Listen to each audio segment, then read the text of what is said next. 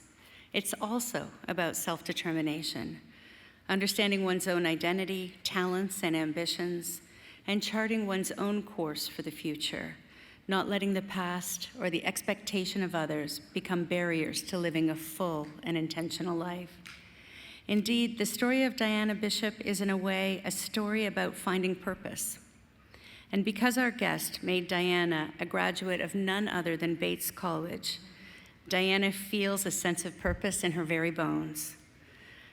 Unlike her beloved heroine, who at one point in Discovery of Witches curls up in a faded sweatshirt with a garnet bobcat on the back, our guest is not a Bates graduate, but her own sense of purpose is strong and clear: to use history to expand human understanding and empathy across time, across genres, and across apparent lines of difference. She is the author of the cherished and best-selling All Souls series of novels, of which A Discovery of Witches is the first of 5 to date. She's also a distinguished historian who recently retired from the faculty of the University of Southern California, where she taught European history and history of science. She said that she likes to discover and discuss how people of different eras look at the world and their place in it. Her scholarship has been recognized with awards from the American Council of Learned Societies, the National Science Foundation, the National Humanities Center, and the Guggenheim Foundation, among others. Indeed, she is a paragon of liberal arts, working and thinking across disciplines to make important connections and tell compelling stories. As both a celebrated academic and an author of fiction, she gives us stories that help us understand our common past and forge new bonds with one another. She is eminently deserving of our esteem and of her very own Bates degree, which we have the opportunity to present with her today. I present Deborah Elizabeth Harkness for the degree Doctor of Letters.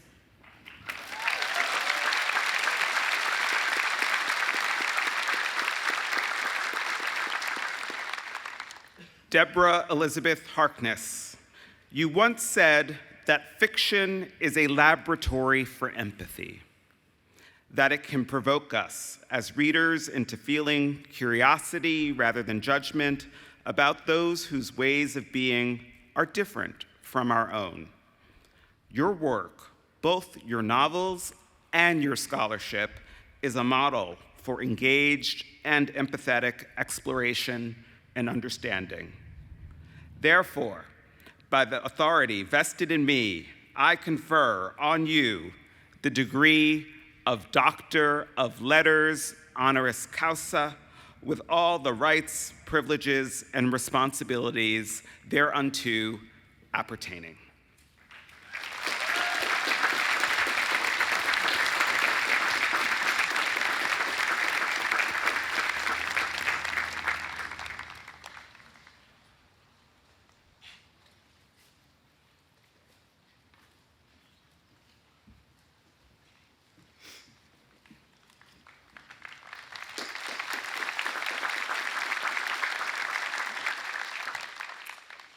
Thank you to President Jenkins and the Bates College trustees for this enormous honor. It was 44 years ago that I came to Bates as a prospective student. And I am so grateful that today I finally am a Batesy after all those years. We gather today to celebrate the achievements of the class of 2026, along with their faculty, friends, and families.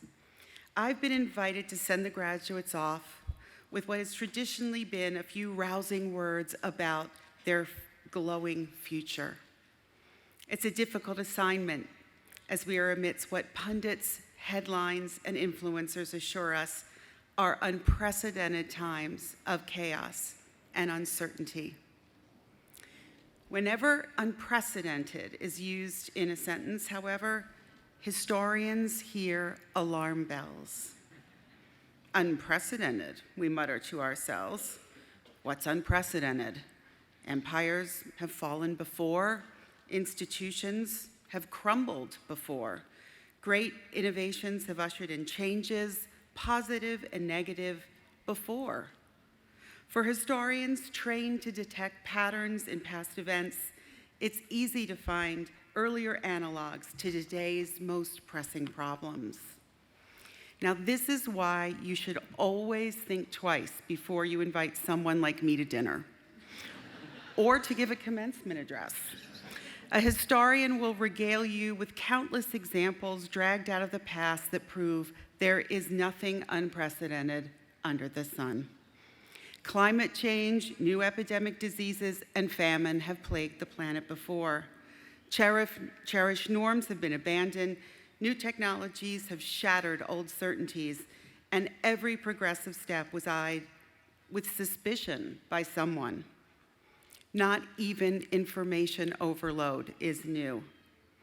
As the governor of Virginia made clear in 1671, when he lamented the changes brought about by newfangled inventions, such as the printing press, and damage wrought by greater access to education. I thank God there are no free schools nor printing in Virginia, Sir William Berkeley wrote in response to questions posed by the legislature about the current state of the colony. And I hope we shall not have these for 100 years. For learning has brought disobedience and heresy and sects into the world, and printing has divulged them, as well as libels against the best government. Sounds familiar, doesn't it? For Sir William, change, even an apparent change for the better, like a more educated population, went hand in hand with instability and uncertainty. And uncertainty made him deeply uncomfortable. If we fast forward 350 years, modern neuroscientists can explain why the governor of Virginia was so anxious back in 1671. It turns out the human mind is simply not wired for ambiguity. Our brains, experts tell us, prefer absolute certainty of catastrophe rather than a 50-50 chance of survival. That makes us worry. Knowing the end is about to hit does not. When faced with any situation that lacks a certain predictable outcome, the brain instructs our bodies to release a flood of stress hormones.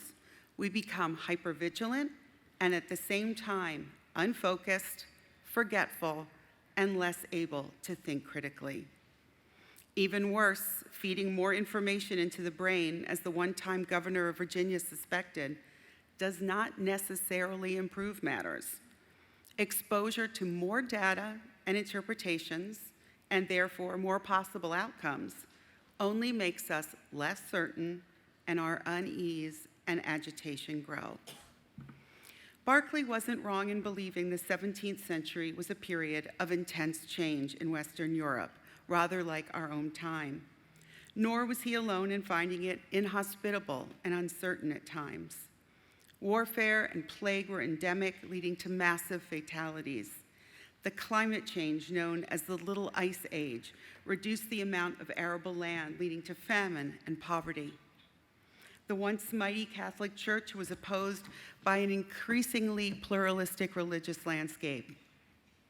Fire tore through the great city of London, destroying much of the medieval city. On the continent, maps were drawn and redrawn as fiercely contested battle lines changed national boundaries. And in intellectual circles, equally vicious arguments erupted over threats to the long-established Aristotelian worldview that European scientists, philosophers, and theologians inherited from the Greeks and Romans, and which remained the bedrock of the university's liberal arts curriculum. We know that Berkeley confronted this heightened atmosphere of uncertainty by resisting it. But there was another strategy, and it's a strategy the class of 2026 knows well: relentless curiosity. In 1671, the same year the governor of Virginia decried the printing press and public education, a man in his 20s, your age, named Isaac Newton, was installed a member of a new club in London that had been established to investigate the mysteries of nature. It was called the Royal Society.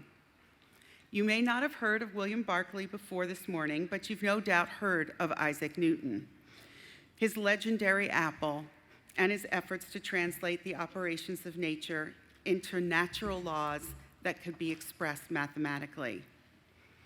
What you might not know is that Isaac Newton, father of modern science, was also a liberal arts student and an alchemist.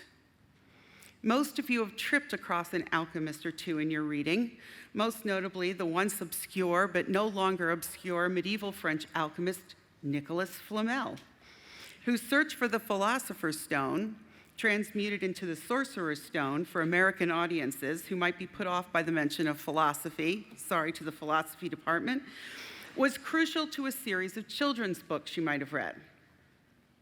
You might be tempted to dismiss alchemy as an exercise in futility and regard its practitioners as figures of ridicule confined to fantasy. But Isaac Newton was as devoted to the pursuit of the Philosopher's Stone as Flamel, believing that the elusive end result of alchemy would serve as a universal medicine that could relieve the world of its ills and its uncertainties forever. It's impossible to come up with a single definition of alchemy. It's a bit easier to say what it was not. Alchemy was not simply concerned with transforming lead into gold, though such a change may have been a sign of alchemical progress in the lab. Nor was alchemy reliant on what Professor Snape scathingly described as wand-waving and silly incantations, although many alchemists, including Newton, did pray for divine assistance before settling into their work. What drew Newton and his companions towards alchemy was first and foremost a desire to understand the chaotic diversity of the natural world and the mysterious universal processes of birth, growth, and decay that they witness every day. Using techniques we now associate with chemistry, such as distillation and condensation, alchemists attempted to replicate these processes in the laboratory so they could slow down and speed up the chaos to better observe nature at work, and perhaps even gain insight into the primordial soup that provided the first matter for creation itself. Working without any standards of material purity and unable to precisely control variables such as heat, alchemists found replication, be it of natural processes or a colleague's experiment, difficult to the point of impossibility. Instead of resisting the uncertainties of his laboratory or throwing his hands up in frustration like Berkeley, Newton persisted with his alchemical questions, and they permeated every aspect of his thought, including his laws of motion and gravity. Alchemy was so integral to Newton's efforts to understand the operations of nature that after he became a Cambridge professor of mathematics at the age of 26, he reserved 6 weeks each spring and fall to do nothing but toil away over his alembics and crucibles, filling page after page with notes on his alchemical reading, his procedures, his hypotheses, and his experimental findings. Newton saw what he called the great work of alchemy as the job of his lifetime. So if Newton was standing before us now instead of me, apple in one hand and alembic in the other, what advice would he give the class of 2026 as they embark on the great work of their own lives? What would an alchemist and liberal arts student like Newton say to you in this time of great uncertainty? First, you must start the great work with what is, not what once was or what might one day be. Every alchemist, from Nicolas Flamel to Isaac Newton, began thinking they weren't worthy and they weren't ready to face the uncertainties before them. Each one had to begin from a unique perspective with different tools and materials at their disposal. But alchemists believed that diversity was essential to creativity, as was uncertainty. No one was sure exactly what they might need to succeed in making the Philosopher's Stone. There was no test you could take to qualify and make sure that you had mastered the subject. You too must have faith that all you require in your ambitious great work is lying within you, waiting to be activated. Second, the great work of your life is going to be messy. Alchemists like Newton rolled up their sleeves in smoke-filled kitchens with heaps of books, chemicals, and minerals piled everywhere. It wasn't a bespoke, sterile space. Without modern experimental controls and surrounded by clutter, there was no way for an alchemist to predict what might happen when they conducted an experiment. There was an enormous amount of the magic called serendipity in everything they do. Materials in the alembic grew, changed color, and occasionally, more than occasionally, exploded. Sometimes the charcoal fire sputtered out and an experiment was ruined. Often while pulling a chemical all-nighter, alchemists fell asleep over their experiments, which led to surprising discoveries such as phosphorus and the strong liquor known as Benediction. Newton would advise you to bless the mess of your life as a microcosm of the creative mess he observed in nature with all of its wonderful diversity and serendipity, and to take notes about your disasters as well as your successes. Your great work will not be quick. Alchemists knew that embracing uncertainty and responding to it with true curiosity rather than a futile contempt at control requires patience. In Newton's case, he developed his mathematical calculus in around 18 days. He labored over his alchemical experiments for decades, never giving up his search for what he called the vegetable spirit of growth and transformation he believed was a unifying natural force akin to gravity. The only thing Newton regularly resisted was rushing to a conclusion or reaching for a hypothesis before he was ready. Truly original work, as your great work will necessarily be, will be filled with false starts and dead ends. This is all part of the process, so be kind to yourself and to others while you pursue your dreams. To flourish amidst uncertainty, you must, as you have been trained to be at Bates, you must stay curious. Alchemists like Newton traveled an often solitary path, one with few signposts and no accurate maps to guide their way. In their eyes, process was progress. An easy certainty was often deceptive, and the alchemists knew their history well enough to know those who are quick to impose their certainties on others, someone like Sir William Berkeley, for example, often prove to be dangerous in the final analysis. You are already shielded from false certainties because here at Bates, you've learned what truly matters are not the correct answers, but the right questions. This is the essence of curiosity, and you must nourish it no matter what others think. Newton's family wanted him to be a farmer. But as a child, he was easily distracted, roaming the fields, letting the sheep go wild instead of tending to them, up trees reading books, and hiding in hedgerows making mechanical gizmos. Finally, even his aged grandmother was forced to admit Isaac's endless curiosity might not be ideally suited to the responsibilities of an agricultural life. She sent him to school, where she thought maybe his imagination would be useful. Newton would encourage you to question everything as you undertake the great work of your life. The books you read, the widely accepted theories about how things are supposed to be, the opinions even of your mentors and other people in authority, even Newton's own laws, if you are so inclined. Finally, and perhaps most importantly, you must keep going. Thankfully, like Isaac Newton, you have steeped yourself in the liberal arts and sciences. Your education at Bates has been broad as well as deep, with an appreciation for the lessons of the past, as well as an eagerness to explore whatever possibilities the uncertain future might hold. The liberal arts, you see, have their own special kind of alchemy. Over the course of your studies, you have combined philosophy and science, mathematics and music, physics and poetry into a beautiful interdisciplinary mess of possibilities. The flexibility of mind you have cultivated here gives you an uncommon resilience in this modern world of small boxes, niche marketing, and quick fixes.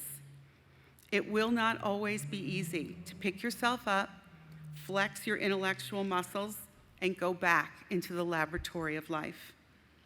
You will experience despair, as Newton did when his experiments failed. Keep going.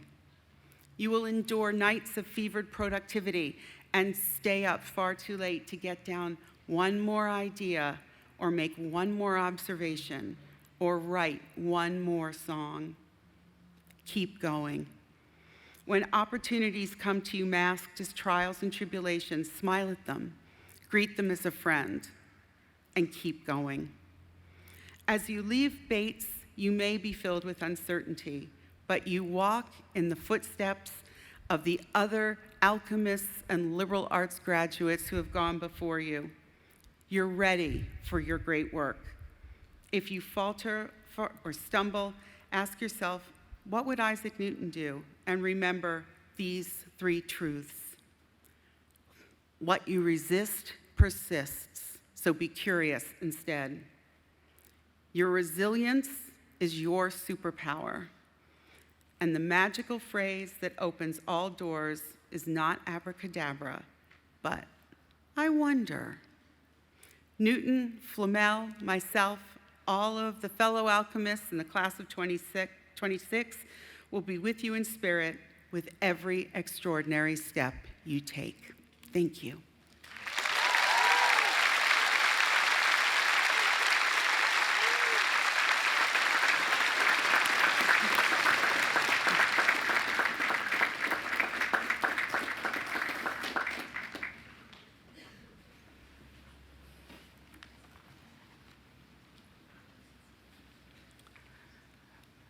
The baccalaureate degrees for the class of 2026 will now be conferred.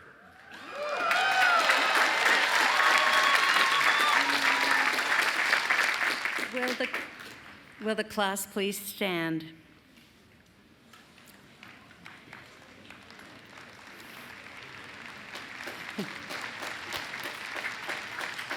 President Jenkins, I have the honor to present those candidates before you and those others whose names appear on the program. They have been recommended by the faculty as having completed all appropriate academic requirements for the degree Bachelor of Arts or Bachelor of Science, and they present themselves to you for the confirmation of their degrees. By the authority vested in me, I hereby confer on you the degree Bachelor of Arts or Bachelor of Science with all the rights, privileges, and responsibilities thereunto appertaining. Congratulations.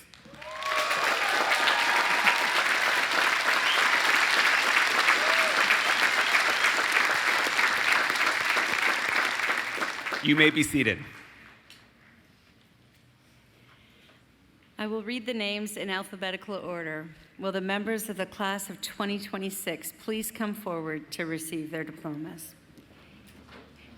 Marin Rose Ackerman.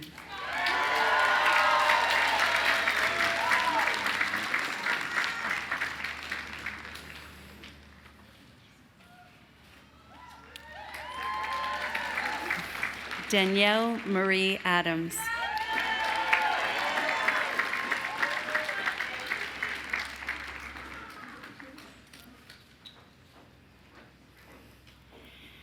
Blessing Isosa Oluwafunmi Lola Ajayi.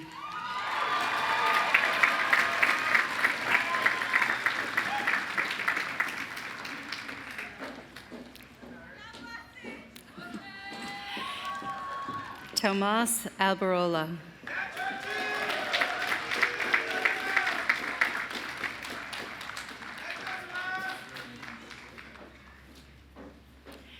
Molly Grace Allison.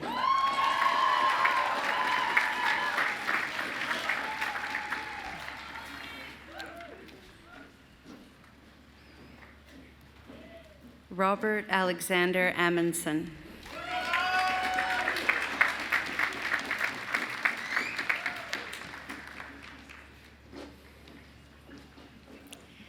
Jake Robert Anastas.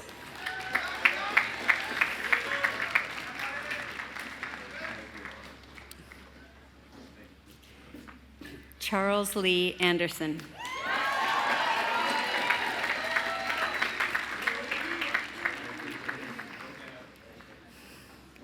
Wiley Dennison Anderson.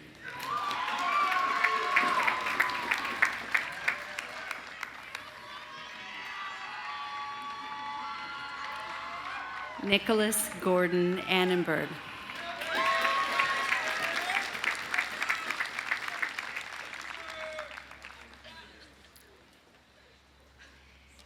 Catherine Ann Aries.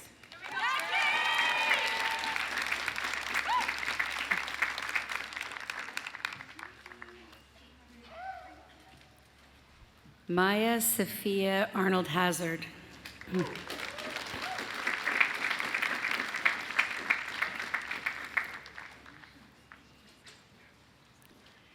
Sivani Arvapali.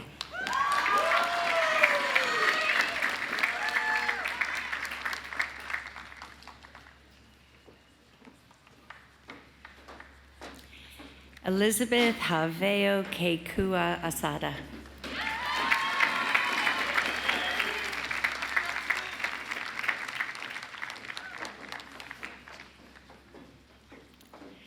Zoe Osborne Ash.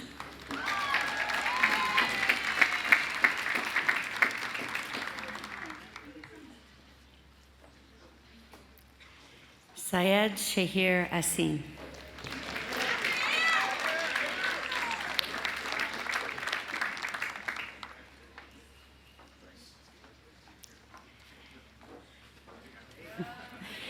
Lindsay London Aiton.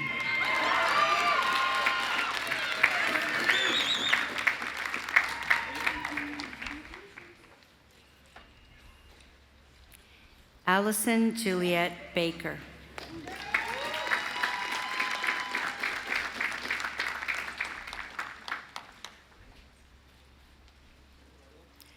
Riley Catherine Baker.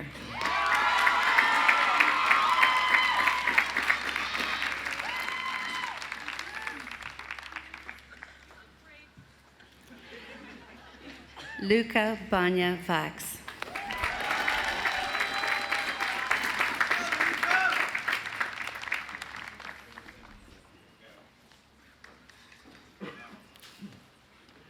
Lily Rogers Bersanek.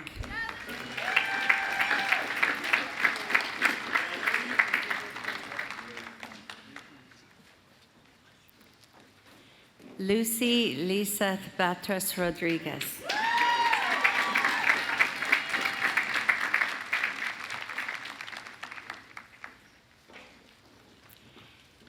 Isabel Rossetti Bauman.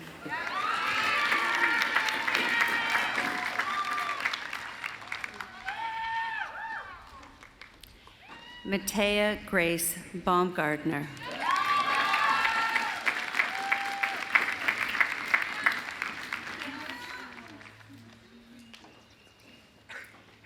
Kyle Chapin Beebe.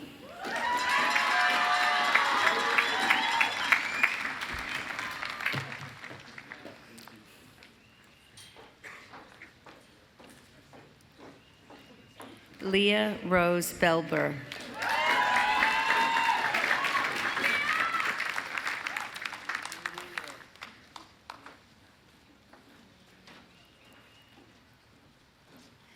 Jocelyn Kate Bellina.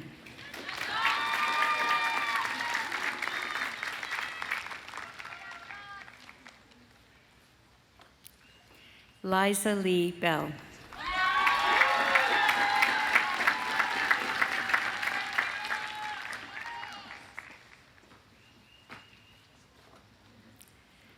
Sergio Ernesto Beltran.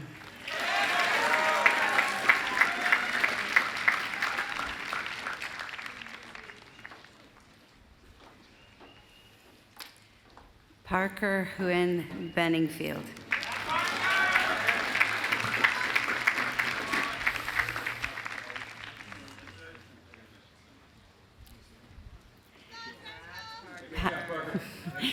Patrick Joe Bourbon.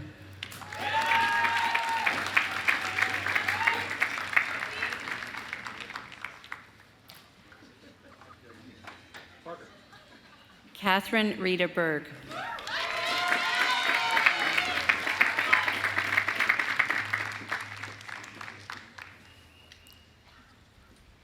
Hayden Gregory Sessions Bernhardt.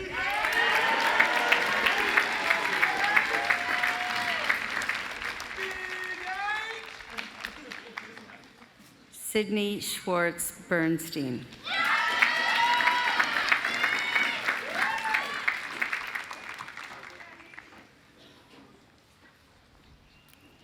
Gideon Barry.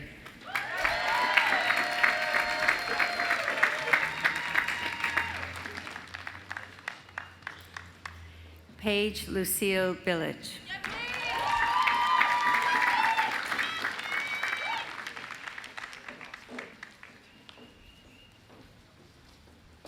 Megan Marie Billings.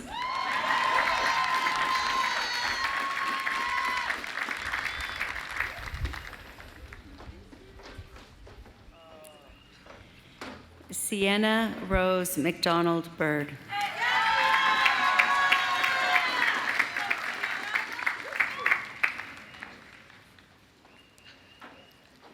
Emmon Blackburn.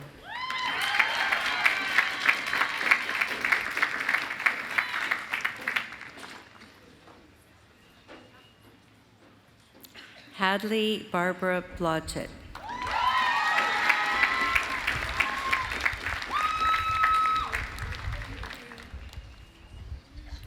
Eva Marie Boucher.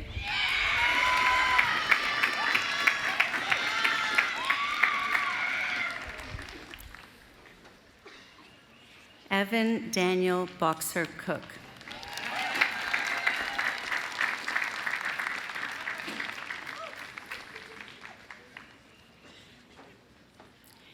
Graham David Bracken.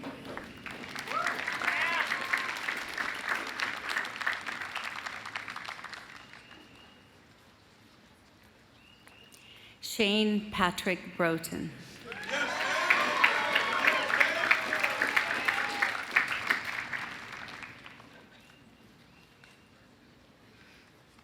Sam Marie Bunar.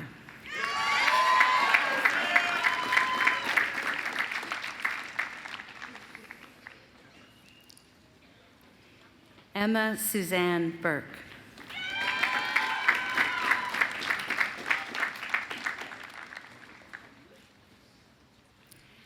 Justin James Burkett.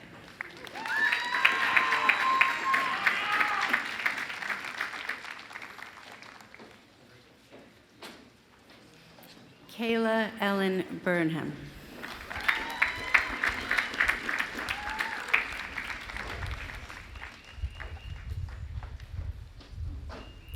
Michaela Quinn Burse.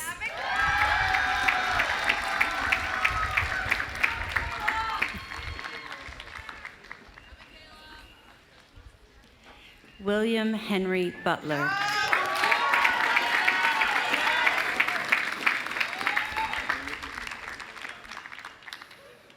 Avery Faith Caderet.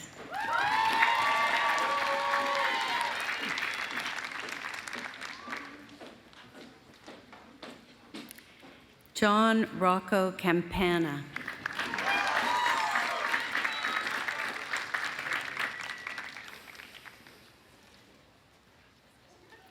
Shay Lon Campolongo.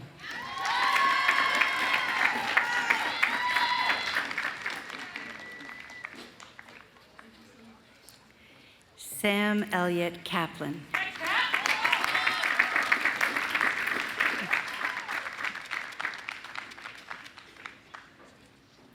Bruno Yves Cardinal.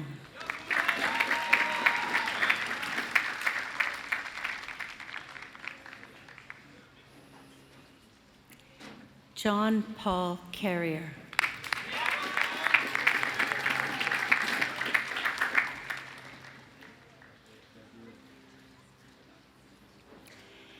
Verena Tinashe Chatata Rao.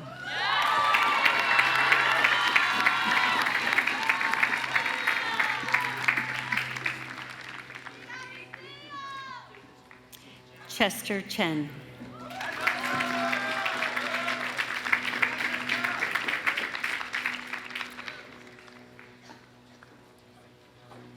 Dion L. Chen.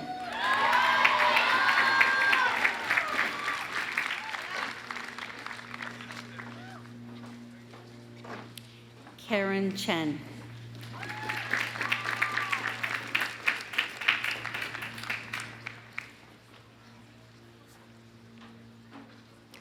Leton Chen.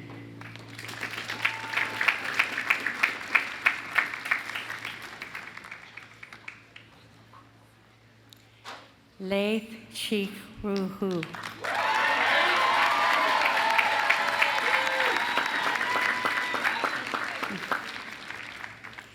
Edward Cho.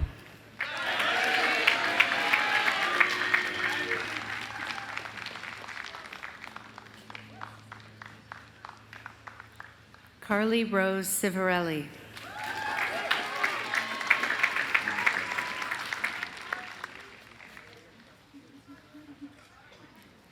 Sophia Marie Cacciarella.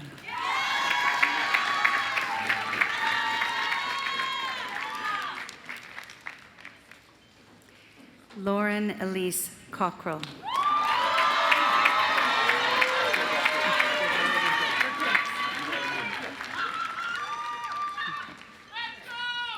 Audrey Fiona Cole.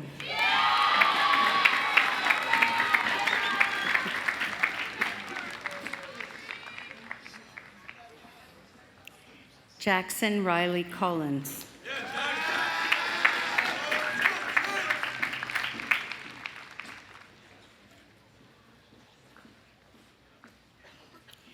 Chase Alexandria Conrad.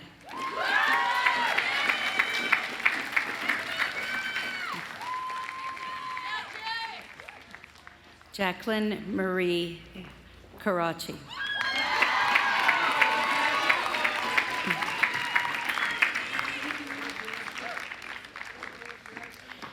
Natalia Lisandra Correa.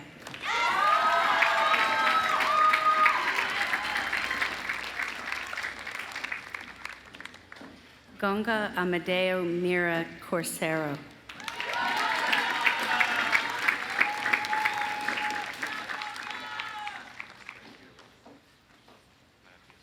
Maximilian Roland Corey.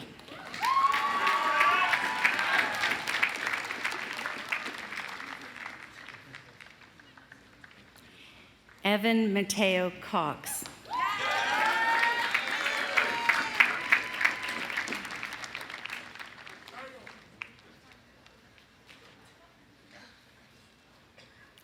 Brady Christopher Coyne.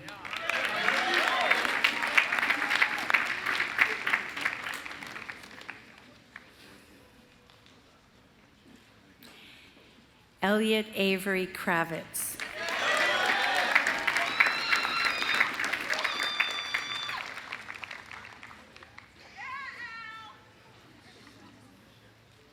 Robert Huntington Kropp.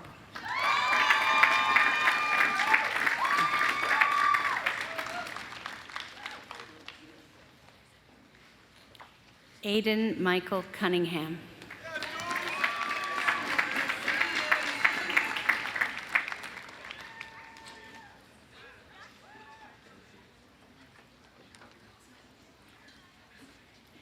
Gail Liliana Curtis.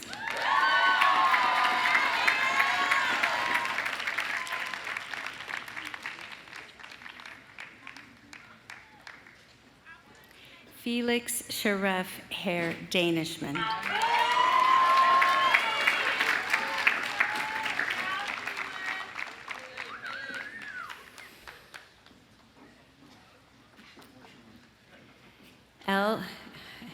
Elsa Lauren Delario.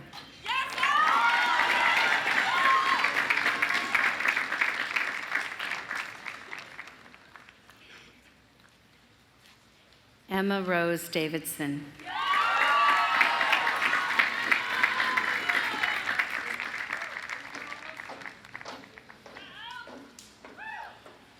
Soren Lewis Davidson.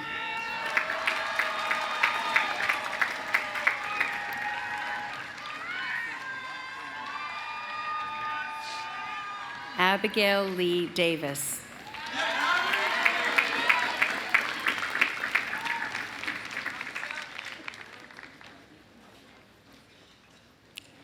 Anna Helene Davis.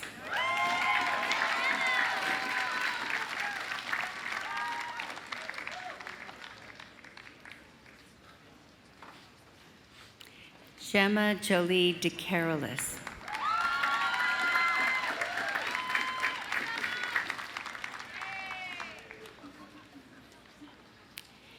Hannah Amy Danielle DeFontaine.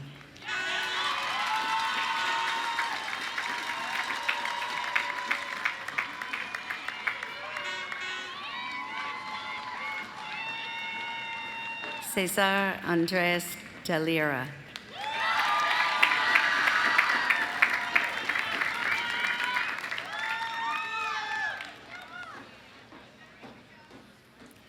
Julebi de los Santos.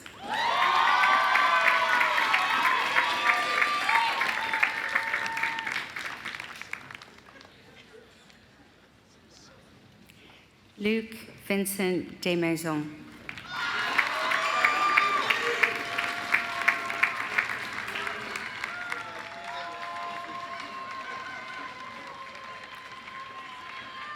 Mary Elizabeth Falona DeWitt.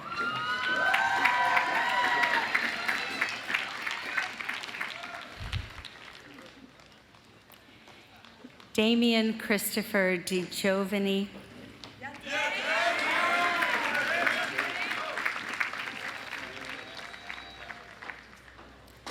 Maximilian Dimitri Dio.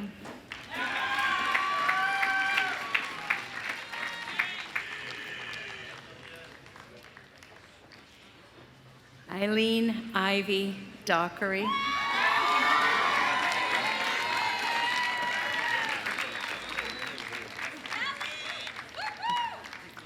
Meryl May Billings Doherty.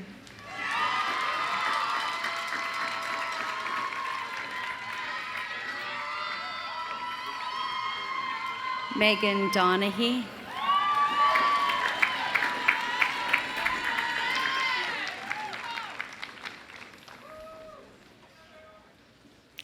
Michael Blake Donahue.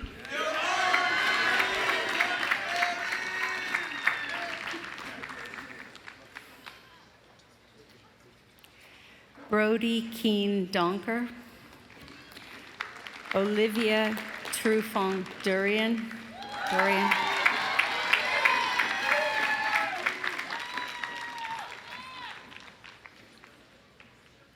Alexander Duchin.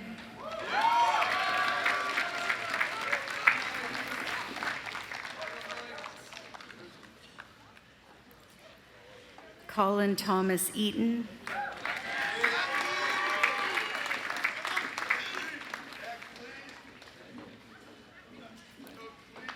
Amanda Catherine Edge.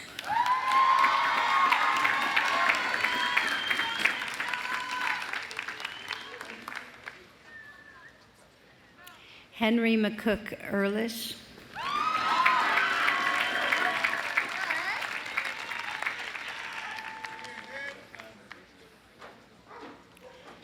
Jameson Christopher Eigel.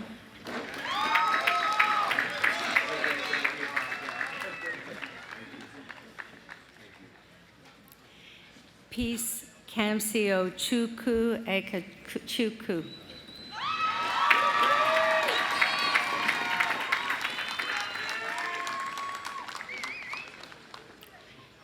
Ava Jane Alganian.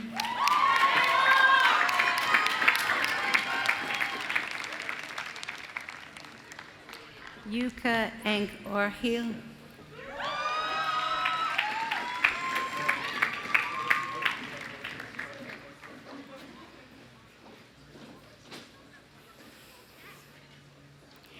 Emma Serafina Irkila.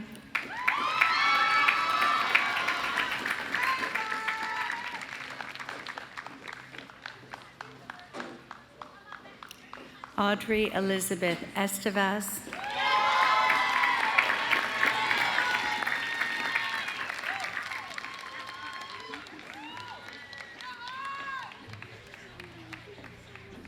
Rosani Estrella.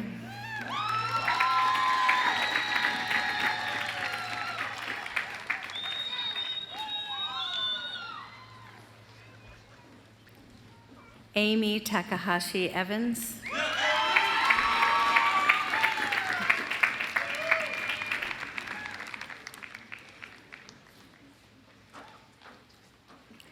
Katie Pringle Fahey.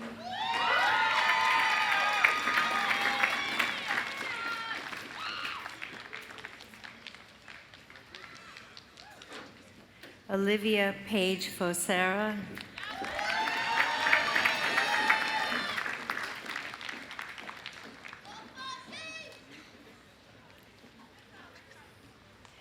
George Sayer Faver.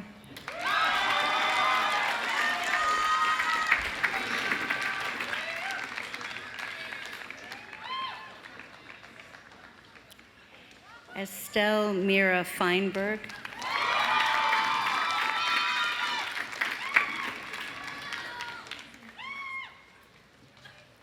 Jeremy William Felton.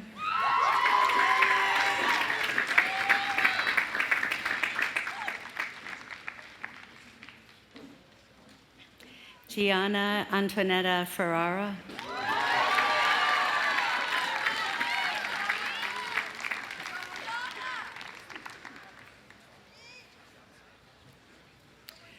Mario James Farrow.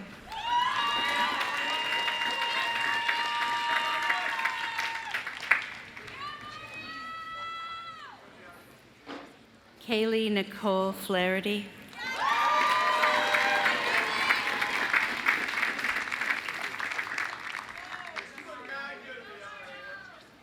Peter David Flores.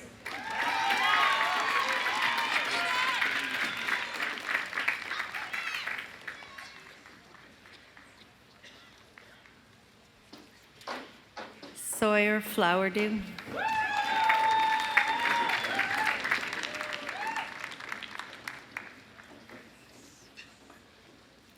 Andrew Mark Fortunato.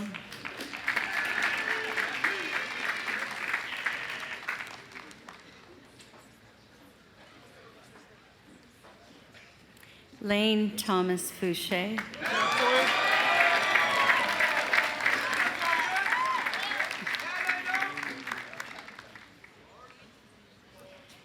Matthew Fox.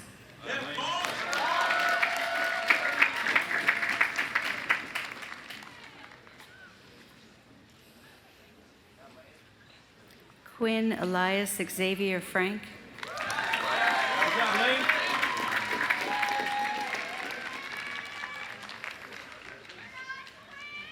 Francesca Forrester Franz.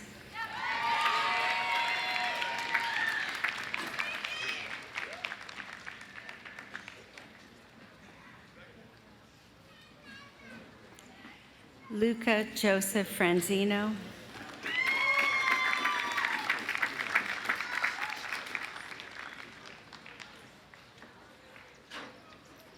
Lily Glenn Friedman.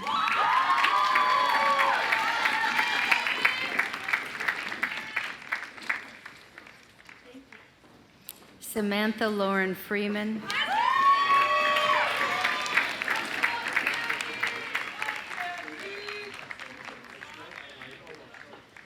Sophia K. Freiberger.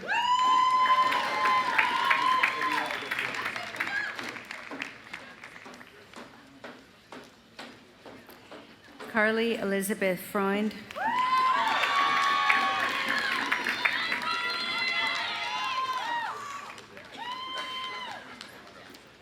Kira Chen-Lee Friedrich.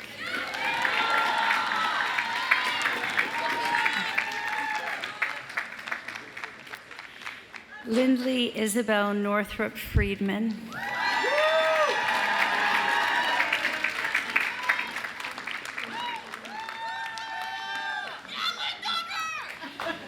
Isabel Grace Franzalia.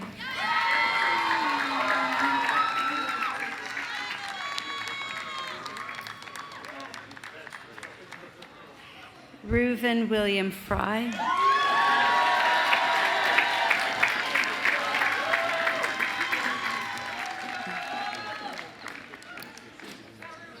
Kylie Adele Fuller.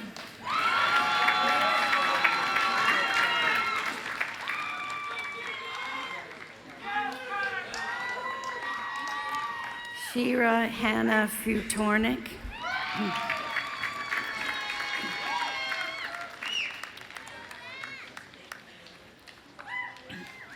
Samantha Bennett Gable.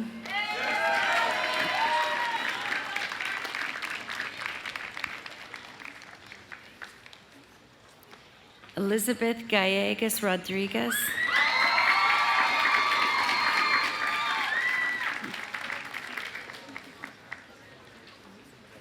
Brian Anthony Gulucci.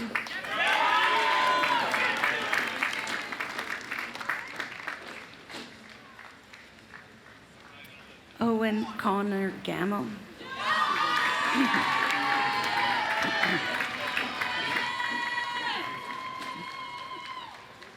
Sophia Julia Garber.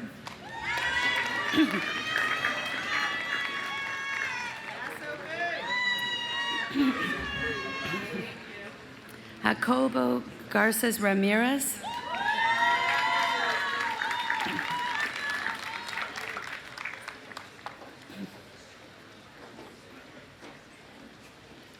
Sarah Jane Lance Gavin.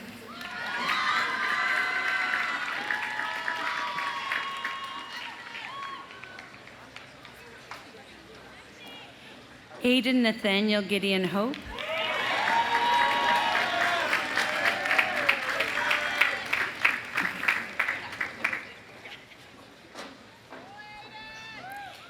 Alexandria Josephina Georgiades.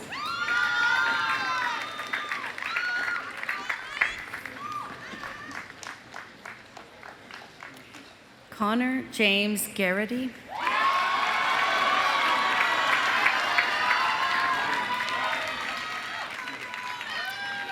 Tamron Gellert Guy.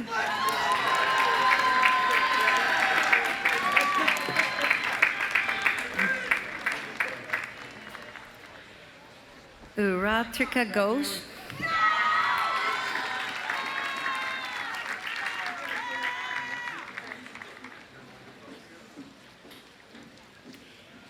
Emma Murphy Gillespie.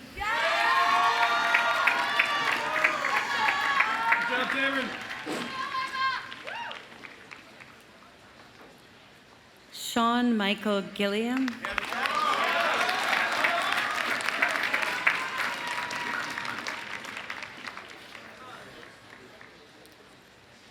Quinn May Gleason.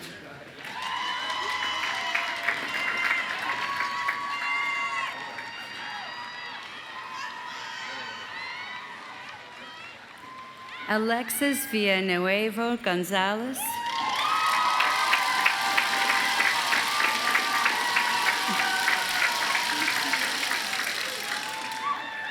Mia Goodwin.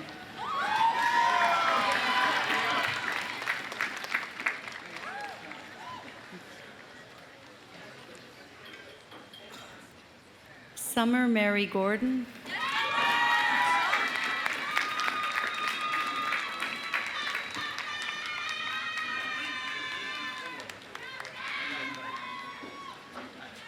Lucy Frances Green.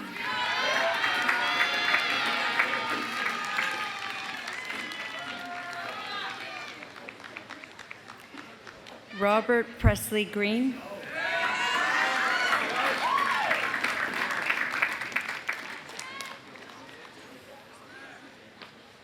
Sophia Penelope Green.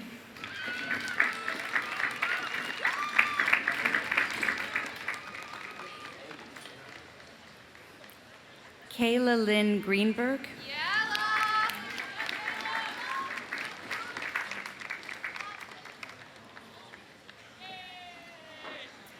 Eli David Greenwald.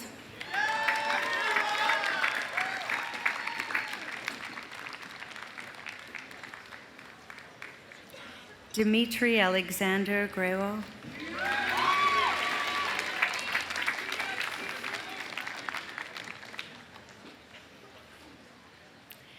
Tessa Jude Griffith.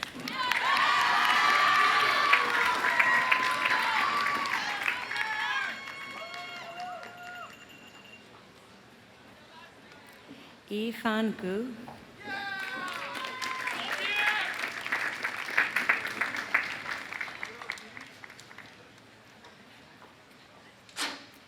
Jayan Gupta Gulati.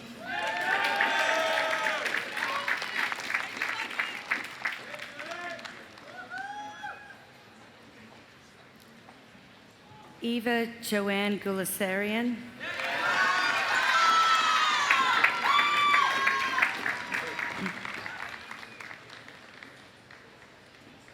Henry Springer Gunderson.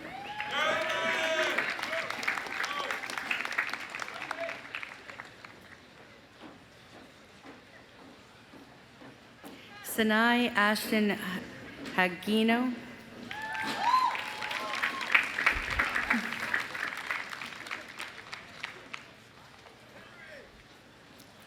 Elizabeth Atwood Hall.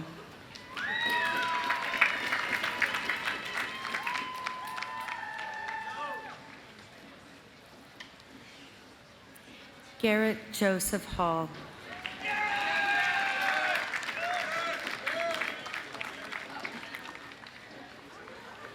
Samuel Hallett.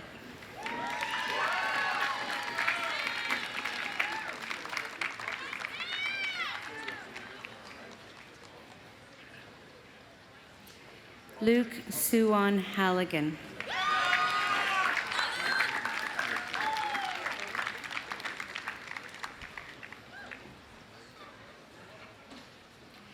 Janie Brooke Halperin.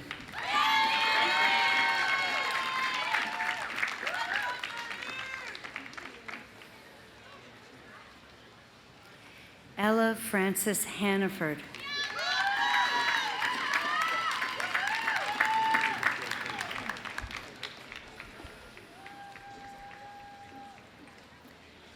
Kai Nathaniel Harris.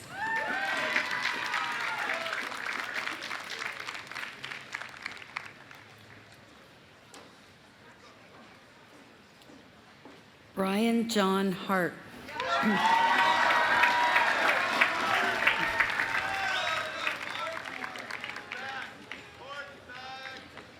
Connor Rowley Hartman.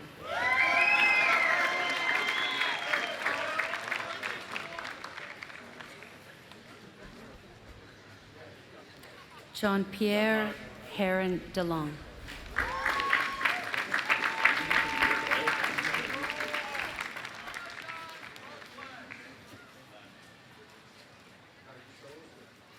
Ayman Hussan.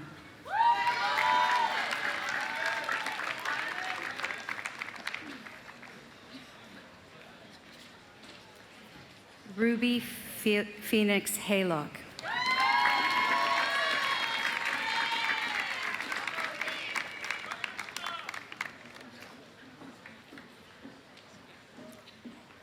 David He.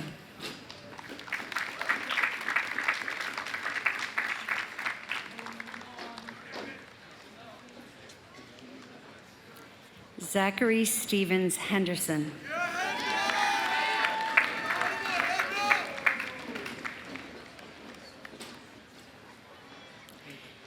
Tierney Hennigan.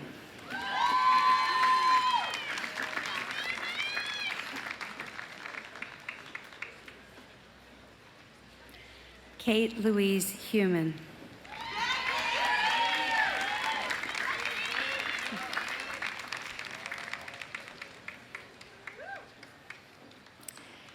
Patrick Thomas Heverin.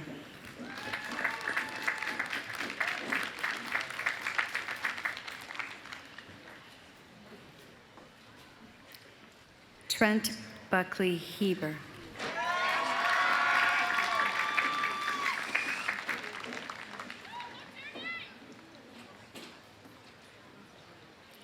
Ansley Rose Higgins.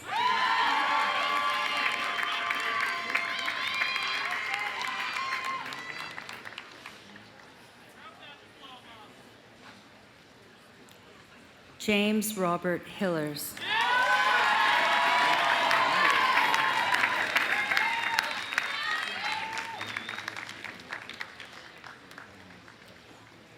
Reese Niels Hillman.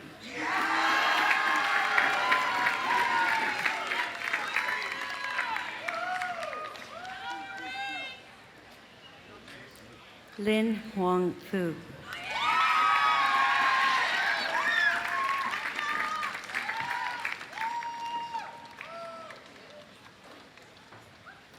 Andrew Peter Hoffman.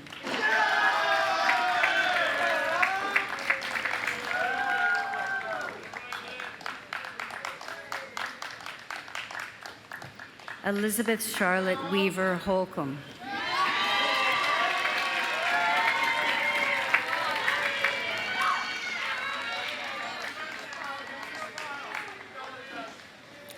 Wyatt Henry Holder.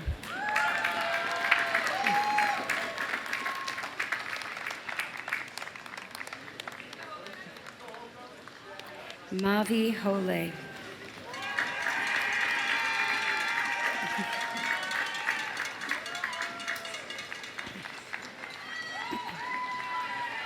Matthew Tomasetti Holmes.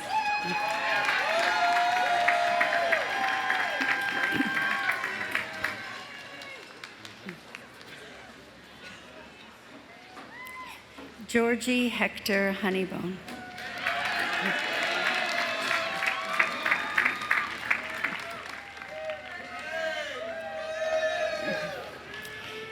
Caesar Owen Hoover Darmalingom.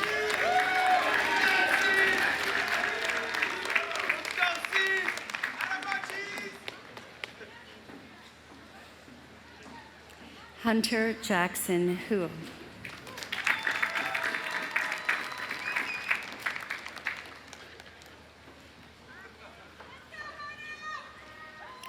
Lucas Allen Hrinda.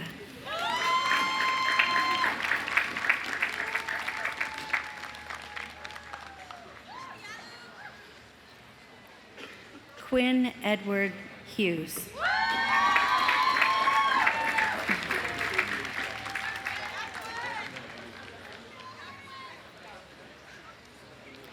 John Benton Hull.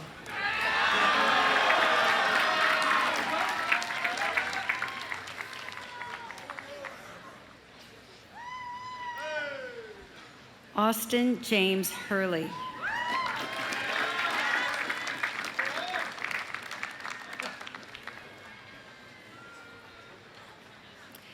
Jack Spencer Alsmans.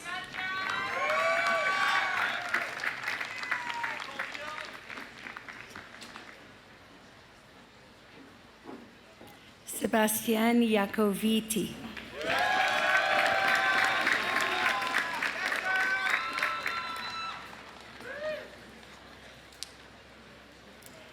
Lexi B. Inger.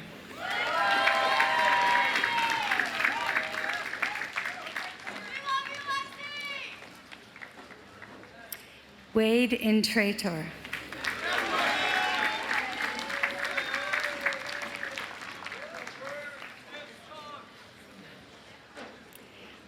Iris LaFay Ireland.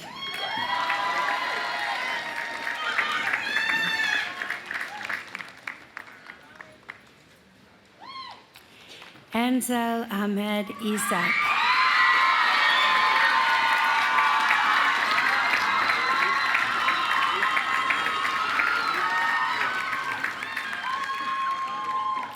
Natalia Belen Jacobs Fender.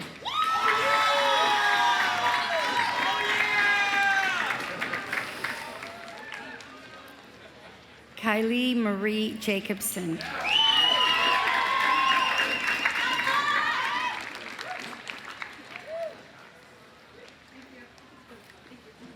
Mia Janicki.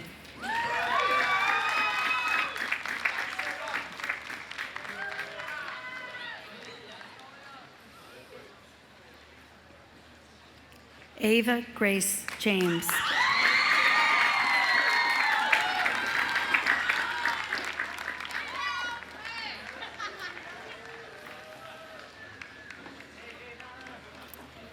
Zachary E. J. War.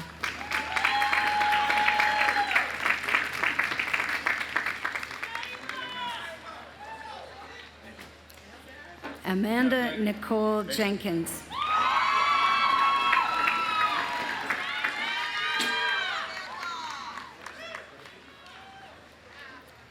Sunmin Jung.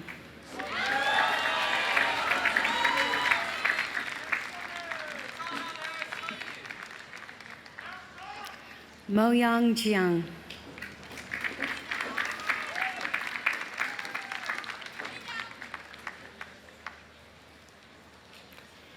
Leslie Jimenez.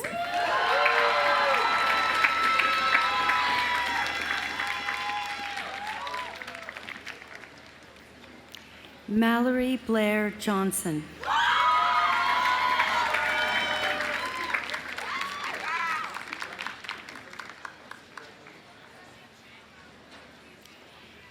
Bisan Kablawi.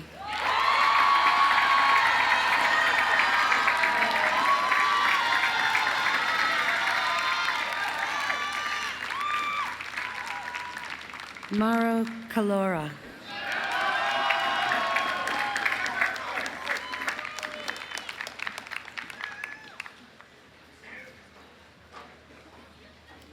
Srini Kamal.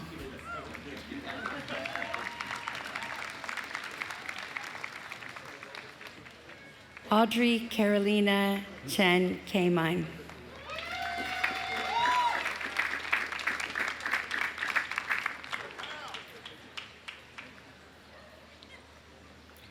Brett Karp.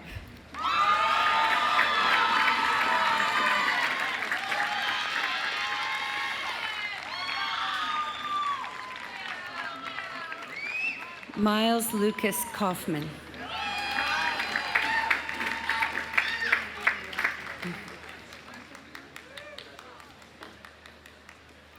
Caroline Elizabeth Keating.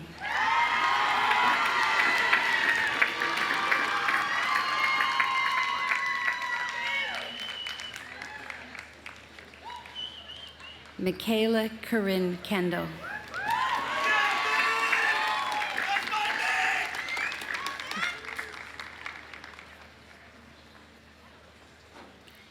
Lee Kenny.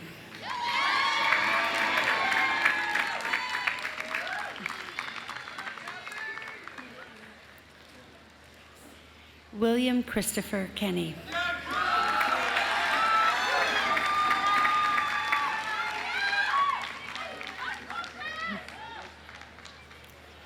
Zain Omar Khan.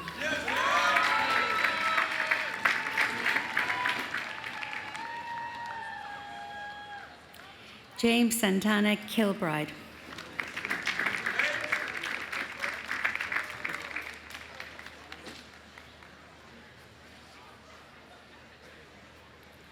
Omer Kitov.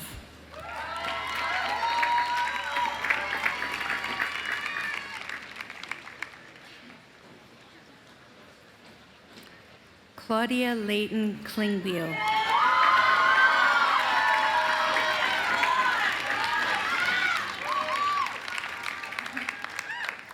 Simon Jennings Klompus.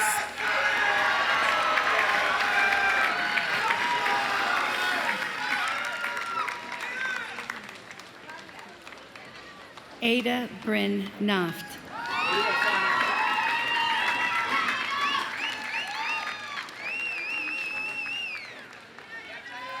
Quinn Coberts.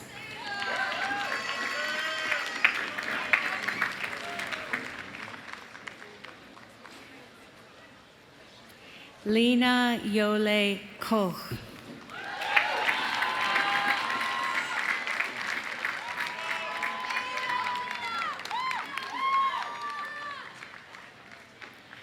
Jacob Denny Kajubabian.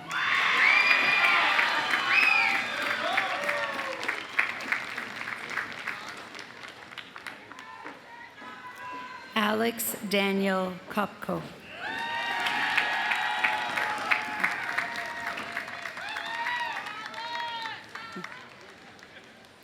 Melinda Rosa Kastrinsky.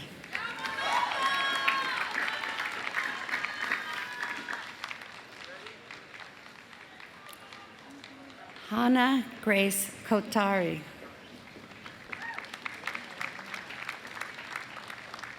Matthew Joseph Konkowitz.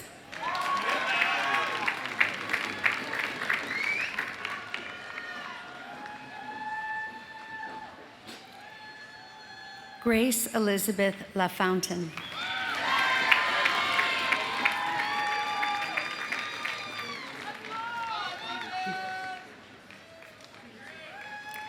Maya Catherine the Liberty.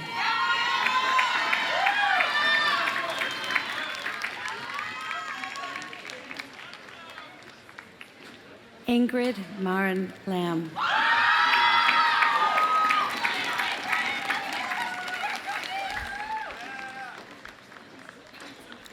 Addison Priscilla Lanoux.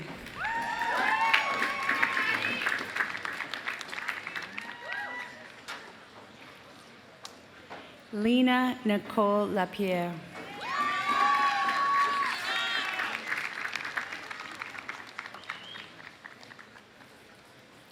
Willa Charlotte Lasky.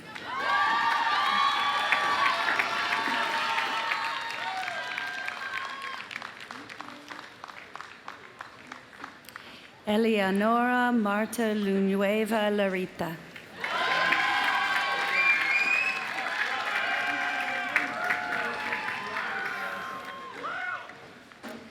Sebastian Dali Leal.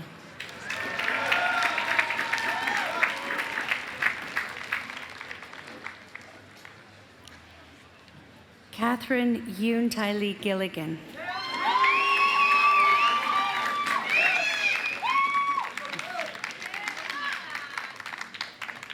Madeleine Lily Leger.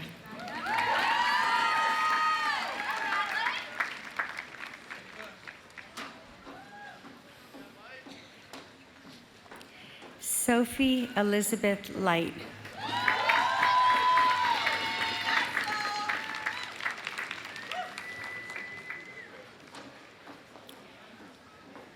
Kaylee Christine Leone.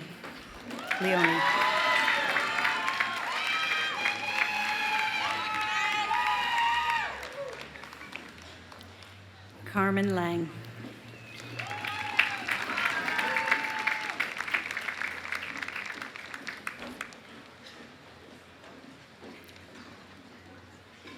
Fletcher McGardy Lieber.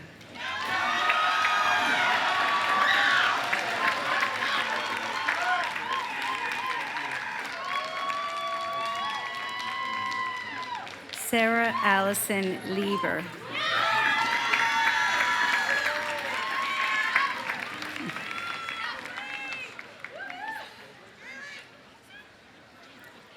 Jiaoyi Liu.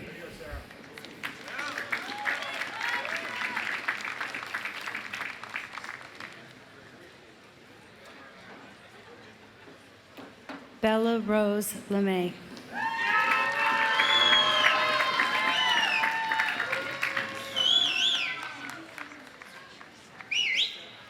Preston David Long.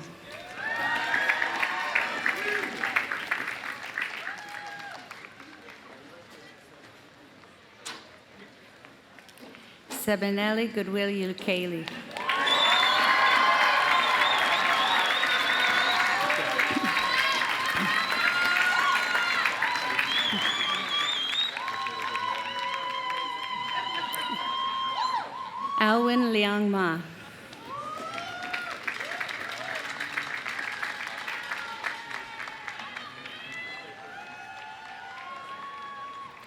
Bronwyn Merrill Madan.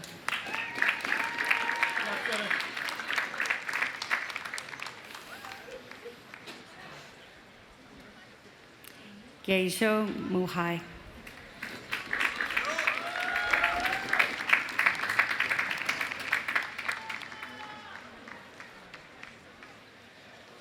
Ella Marie Marr.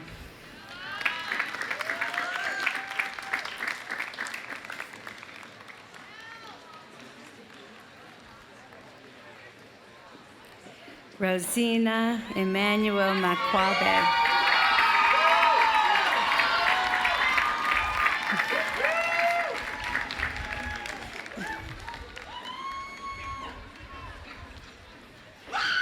Sydney Adele Mallon.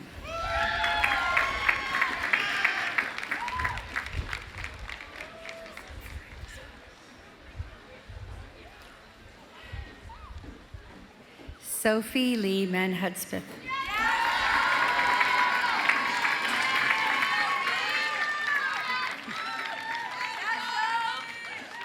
Samantha Markey Minogue.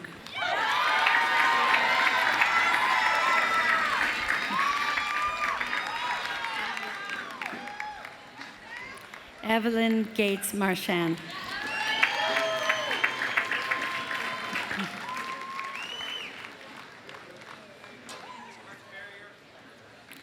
Zachary Curlin Marchik.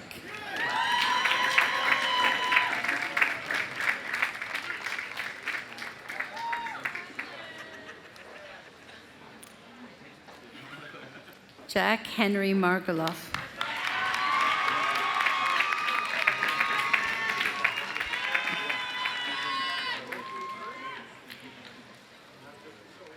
Congrats, Jack. Jose de Jesus Mariscal Garcia.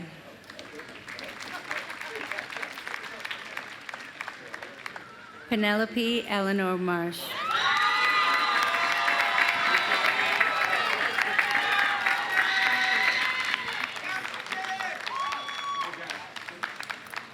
Cecilia Marie Marshall.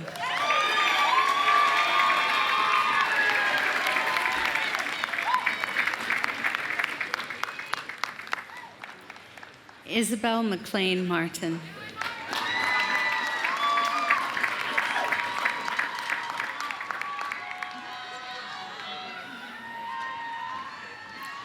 Alicia Martinez Sandoval.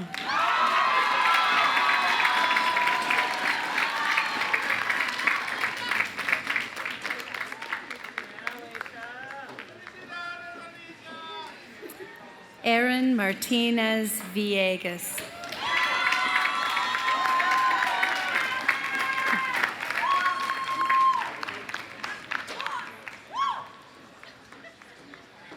Adam Joseph Matos.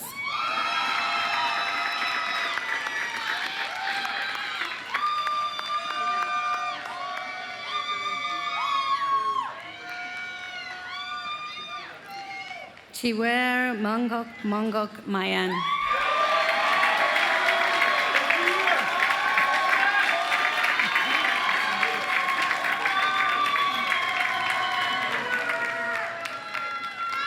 Caroline Elizabeth Mayer.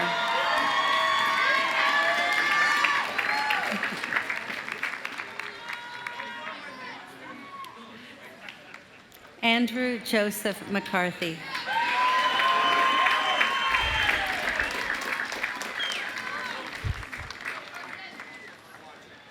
Caroline Wright McCarthy.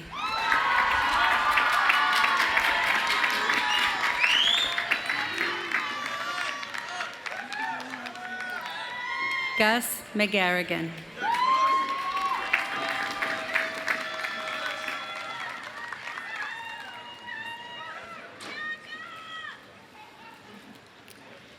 Claire Josephine McGeever.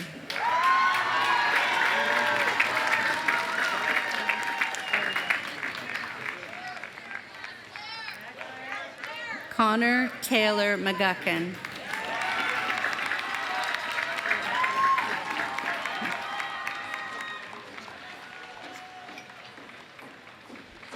Maureen Carol Wagner McGuire.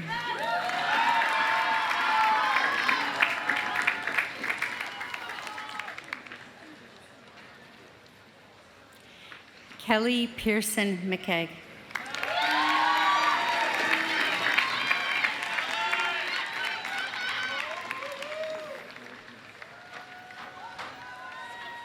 Jennifer McKay.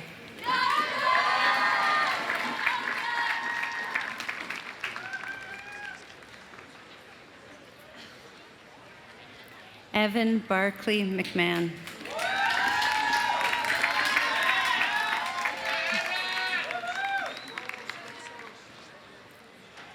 Annie Menden.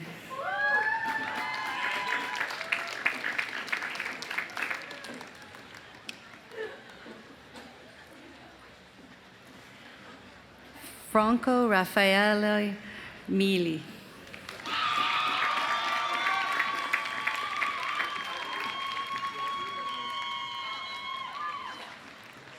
Evan Caleb Migdal.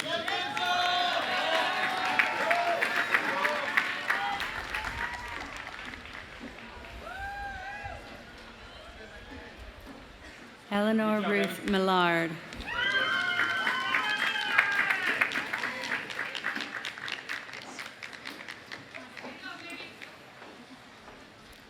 Whitney Acadia Miller.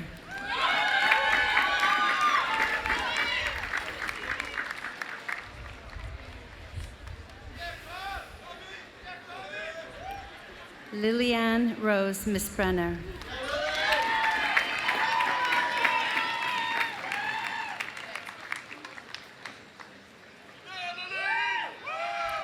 Carson Michael Mullering.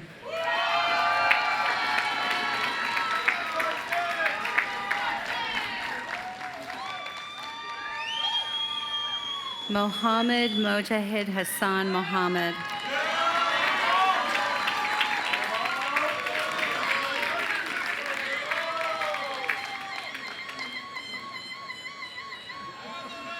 Brooke Lynn Molyneux Kohlenberg.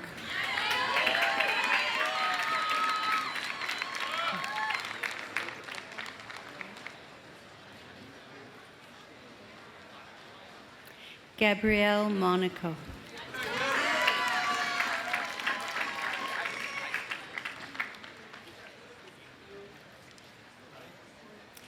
Trinity Catherine Monsrillo.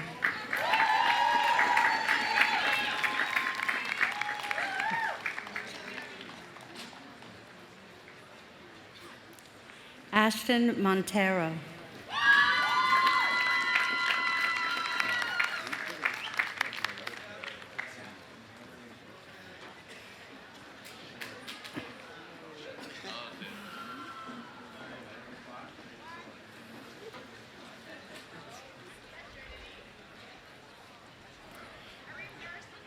Jackson Walker Mons.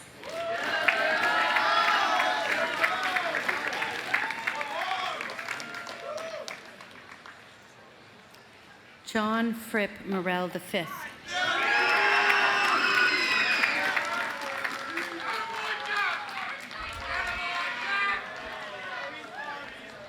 Einat Muhawane Nimana.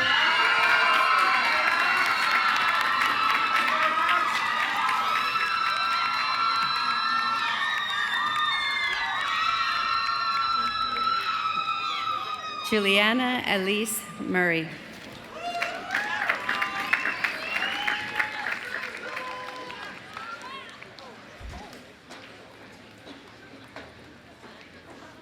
Kylie Isabel Musanti.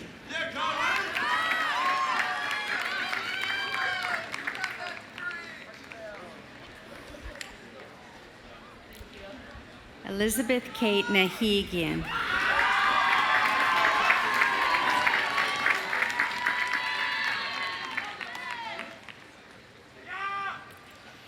Tamanda Samantha Alpha Namangali.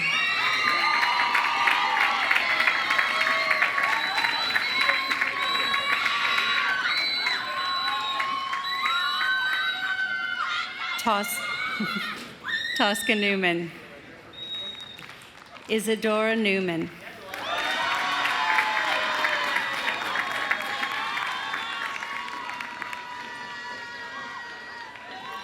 Ella Suzanne Nickel.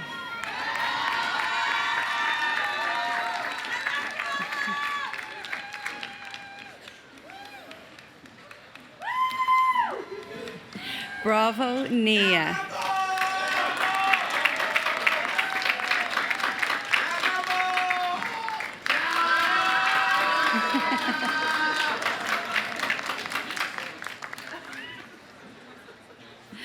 Isaac Abrokwa Niemenko.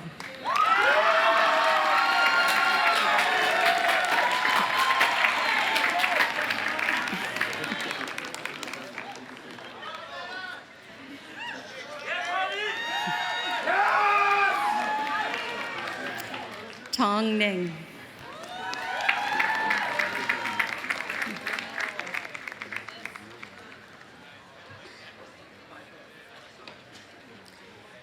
Zoe Grace Nerel.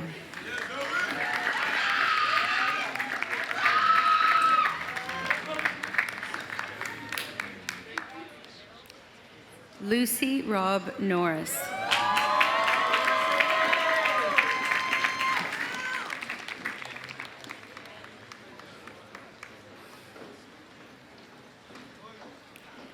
Hunter Chase Norton.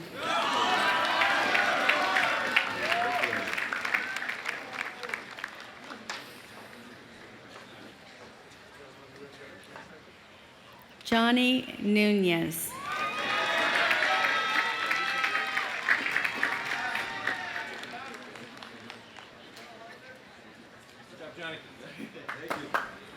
Andrew Nias.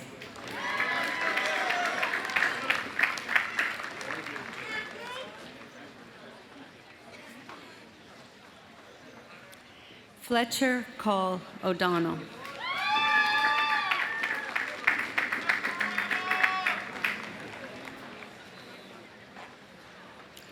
Daisy Witherby O'Dwyer.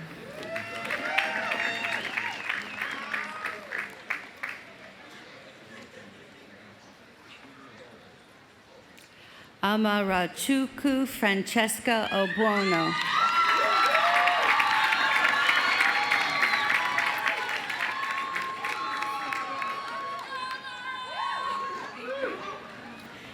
Fenna Oliphant Linden.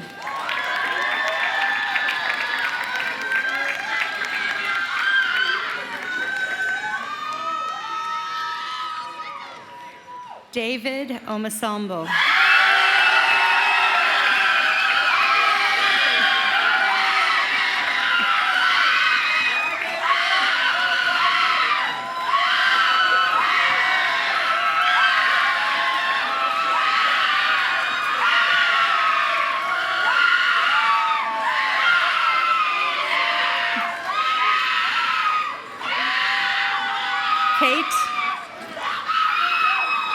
Kate Patricia O'Neill.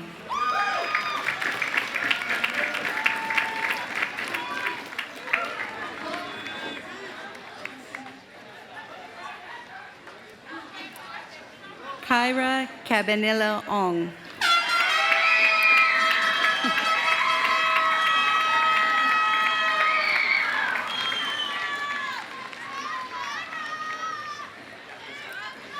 Claire Adele Orfield.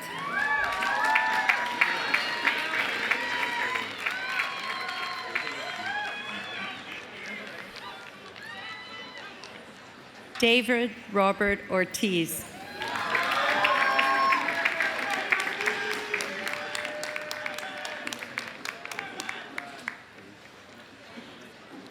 Caitlin Elizabeth O'Shaughnessy.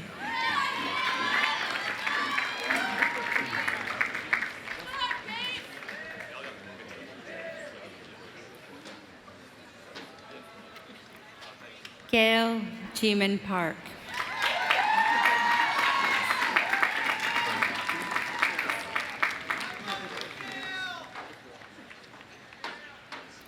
Anya Catalina Quadro Passino.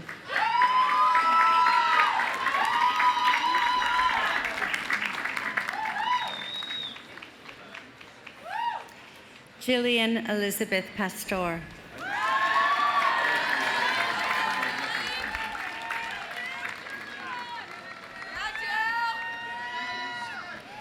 Emma Florence Petard.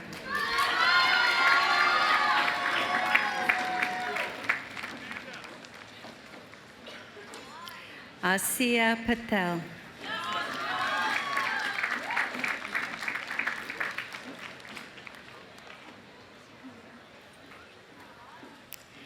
Madison Elizabeth Pavey. Oh.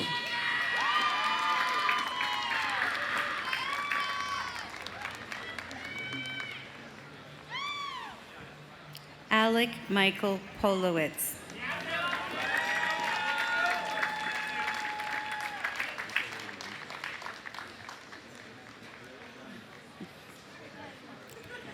Lucy Jane Painter.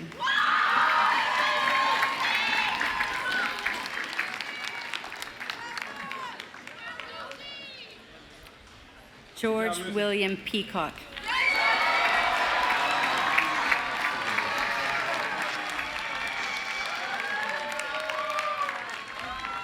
Matthew Lee Peeler.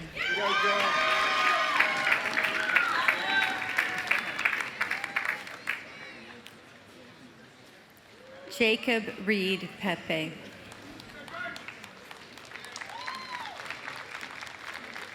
Christopher John Perkin.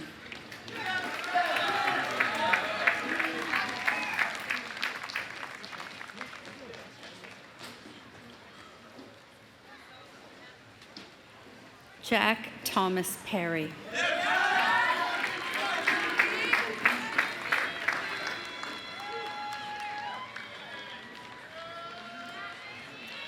Alan Pham.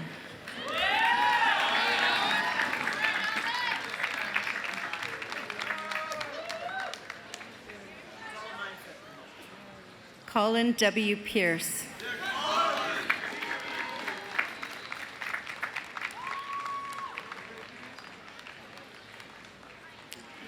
Nathaniel Scott Pierce.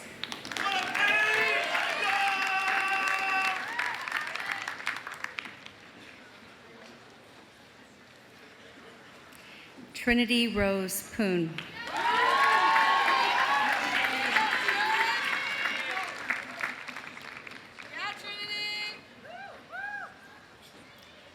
Amanda Grace Power.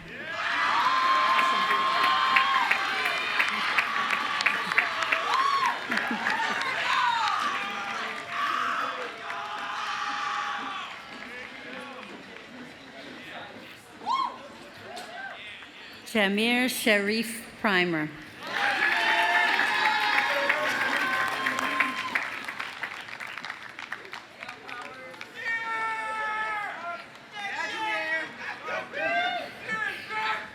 Peter James Sy-Hodges.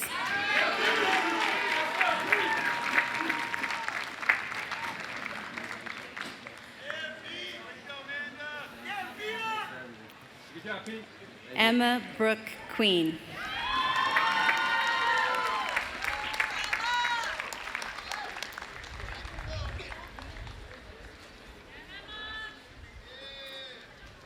Molly Grace Quinlan.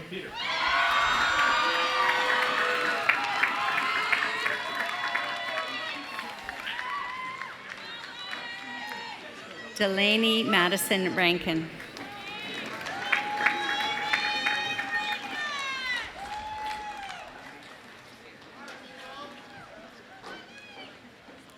Nicholas Hakeem Raposo. Miles Reardon.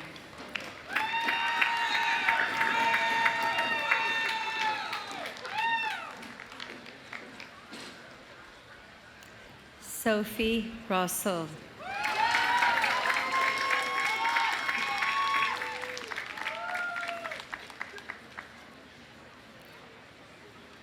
August James Reardon.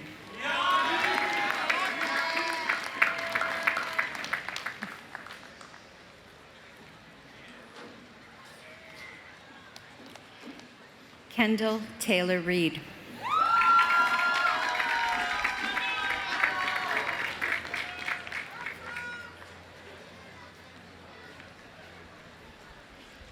Catherine May Renzepis.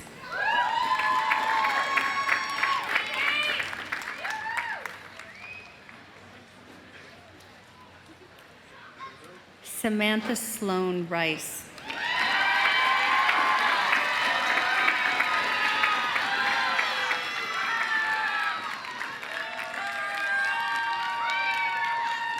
Zachariah David Richards.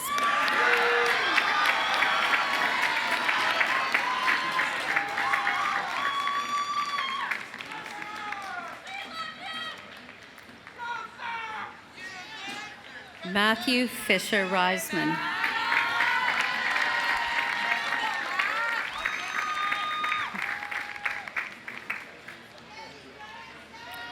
Dylan McLean Roberts.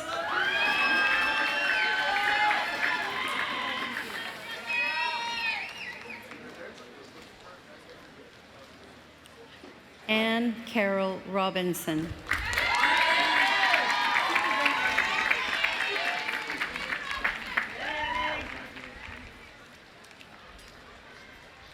Sheila Robledo Torres.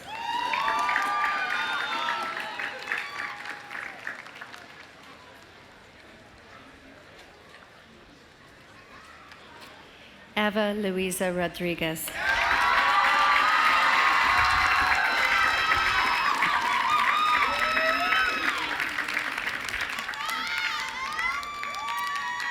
Paloma Rodriguez Thorne.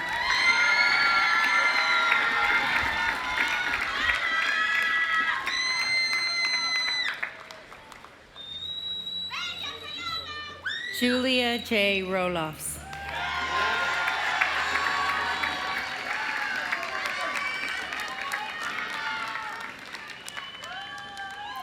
Fatima Ophelia Rojas Nunez.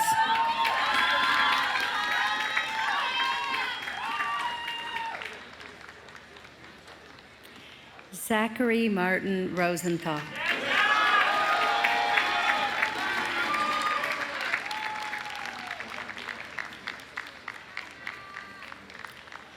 Liana Rossman.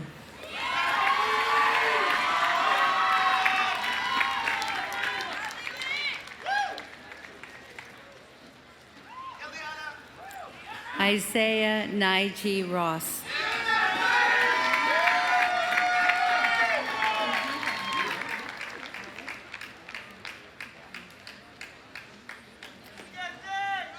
Abigail Rowe.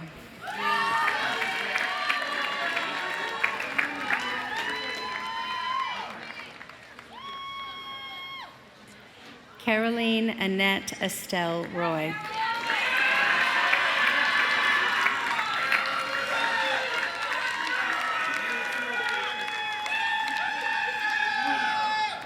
Sardar Mohammed Ruhan.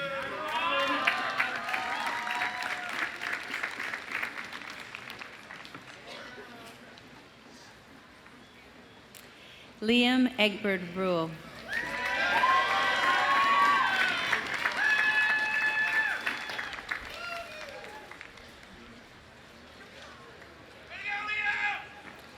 Sophia Anna Rumsey.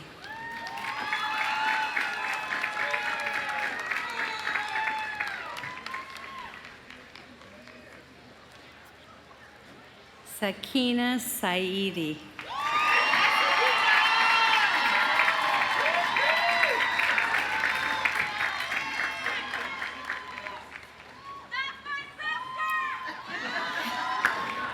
Kelly Florencia Saldana.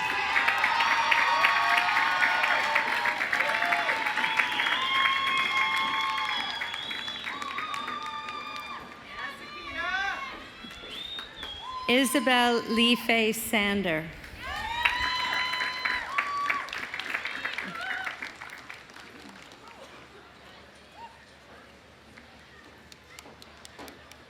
Isabella Serena Sandoz.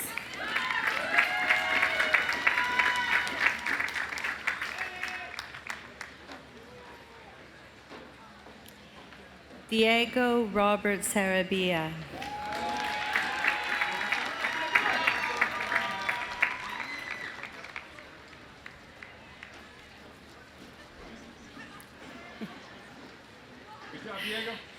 Edgar Sarcino.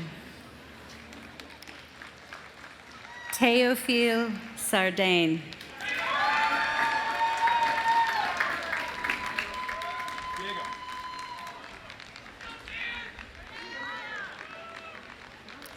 Thomas Lee Sargent.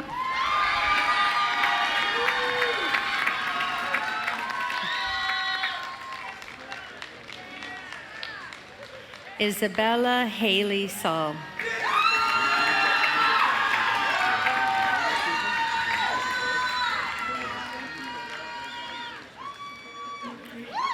Xander Scarvone.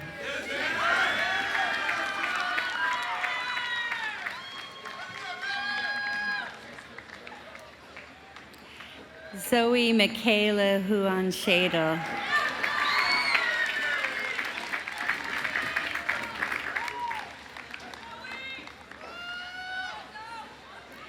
Mariah Noel Sharn.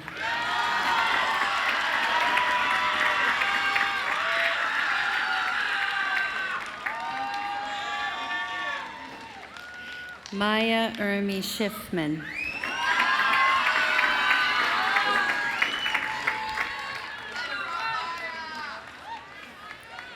Catherine Schultz.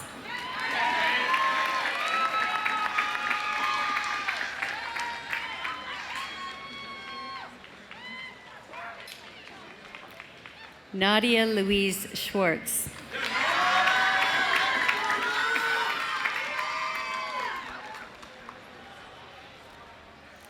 Sam Scola.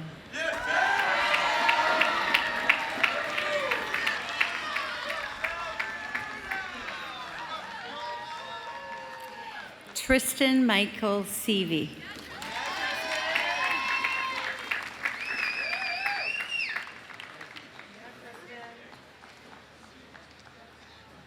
Maya Grace Siegerman.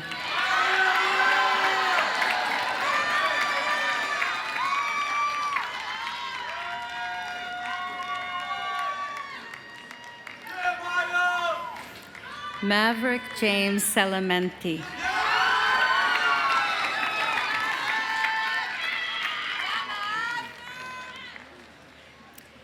Lila Sky Shamsi.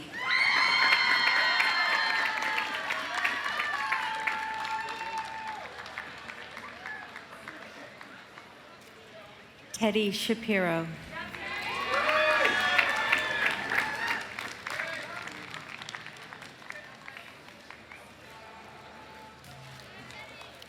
Aro Sharma.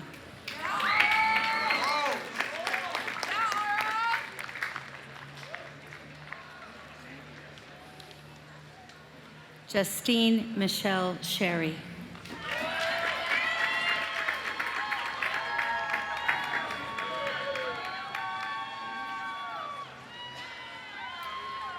Micah Zane Shimizu.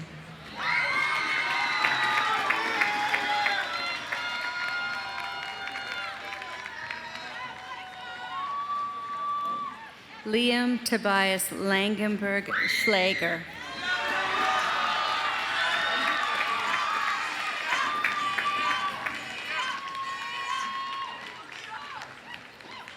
Rachel McCallum Schwartzer.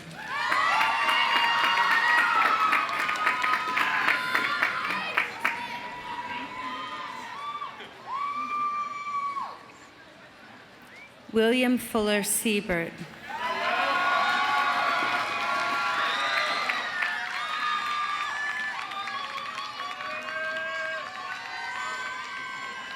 Kelly Siegel.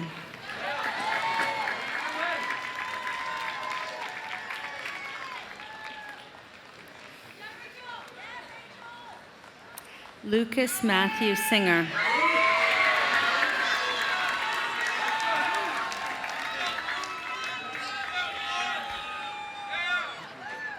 Ava Singh.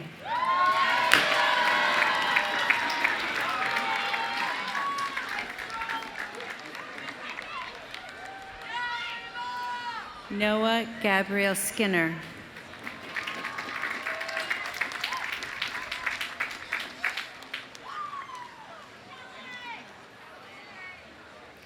Samuel Avery Skinner.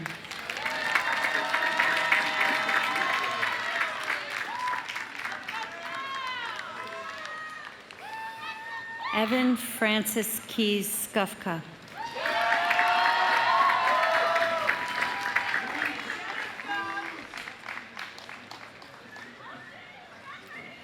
Joshua Greenwood Smith.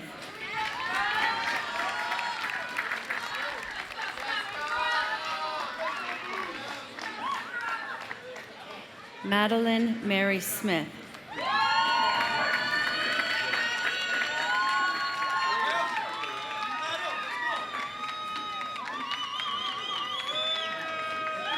Olivia Rahe Smith.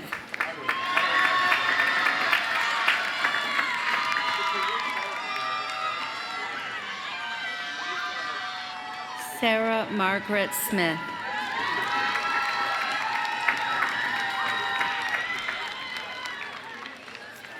Wilson Endicott Smith.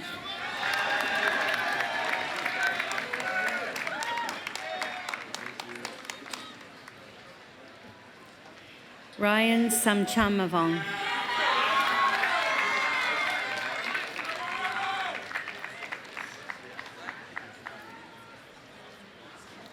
Marich Samridovich.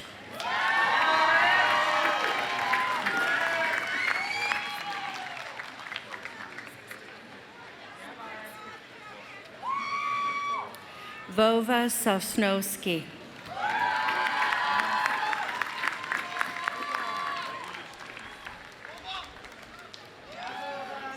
Aoife Elena Spiesel.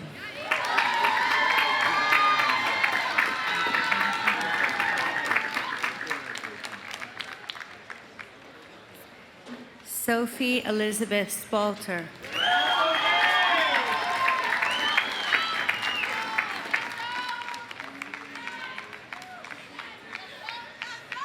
Graham McCabe Spurrell.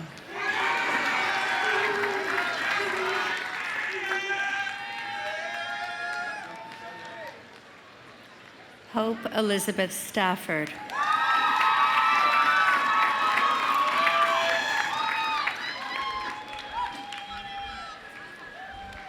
Aidan Frank Starks Chessa.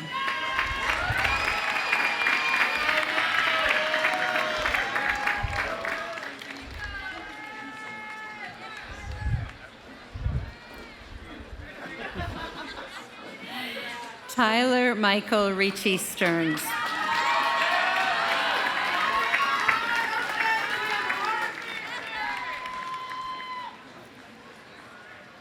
Adam Lewis Steinberg.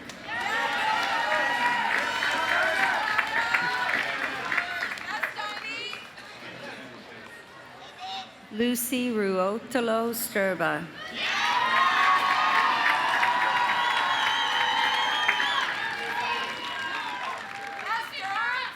Karsten Benjamin Steiner. Darren Leo Ming Stockhammer.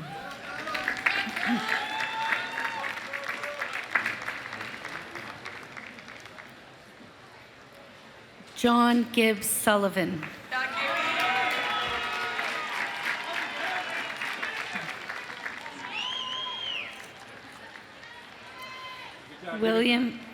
William Donald Sutton.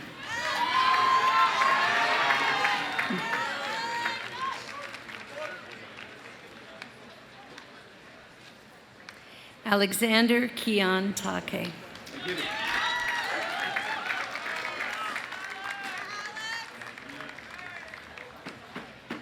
Denzel Tan.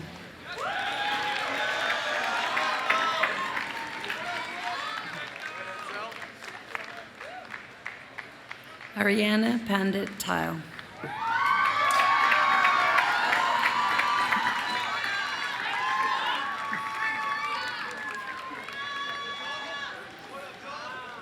Ross Adrienne Tejeda.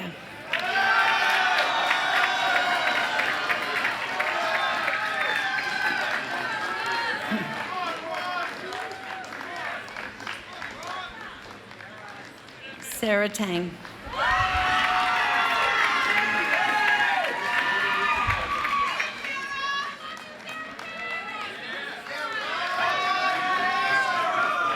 Tanvir Tahomid.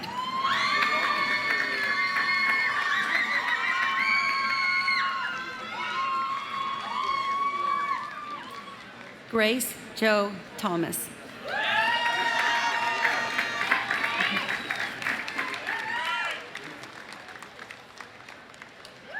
Sarah Frances Thornburg.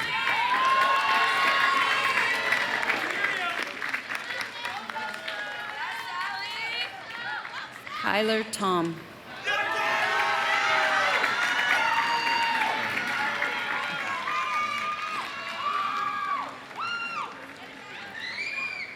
John Allen Tully.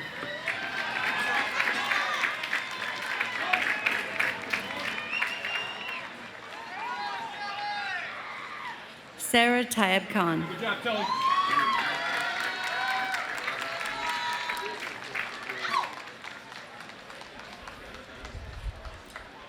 James Frederick Usher.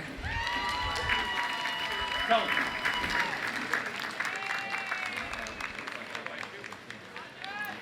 Vaishu Viju.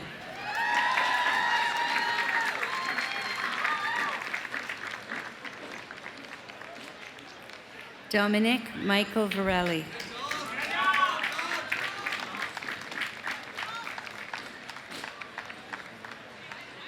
Victoria Voyatzoglu.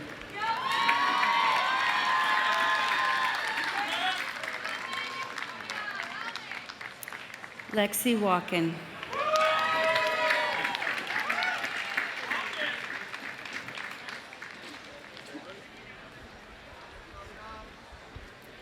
Abigail Waisler.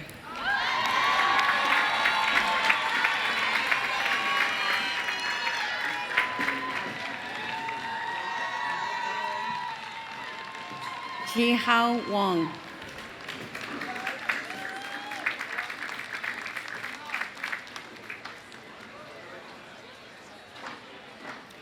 Robert Walter Washburn.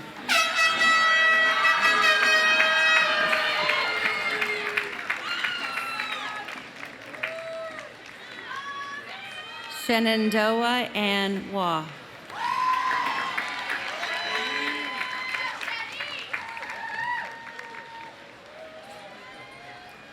Aiden Keen Wee.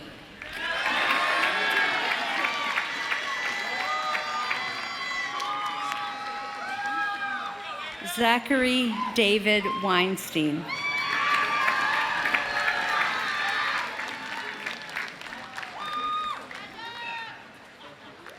Mia Riley Wetzel.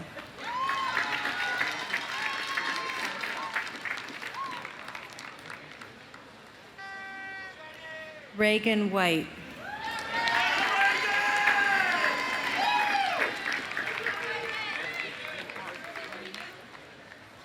Lucy Elizabeth Whitelam.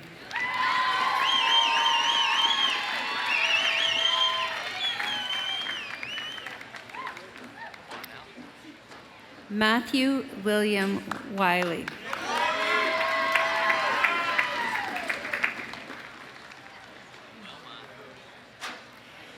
Sydney Josephine Wilmot.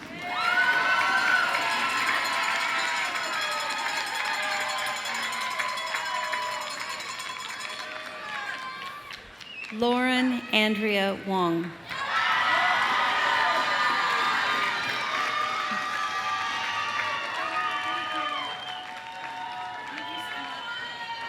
Jia-Chi Wu.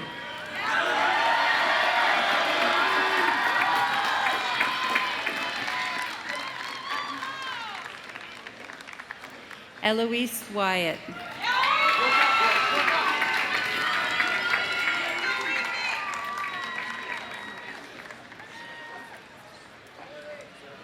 Jonah Yaffe.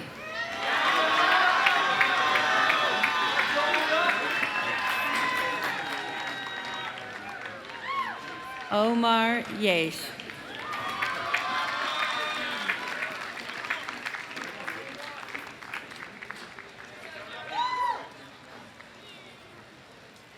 Jiayi Yang.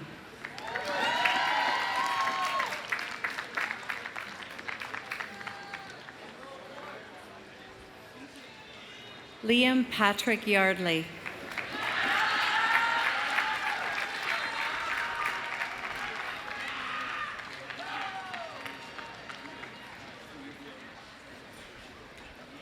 Edward Ye.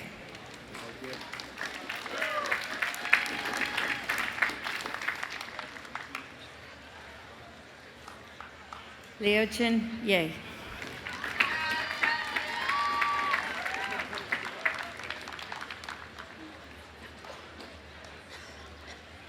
Emma Y. Yen.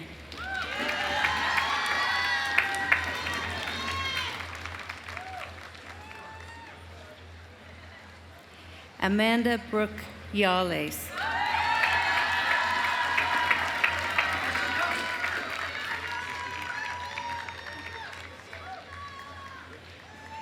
Grace Catherine Yanchak.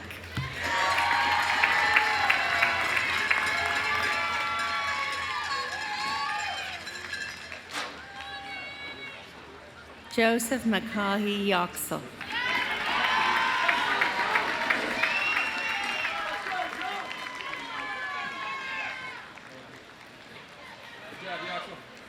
Kirian Yu.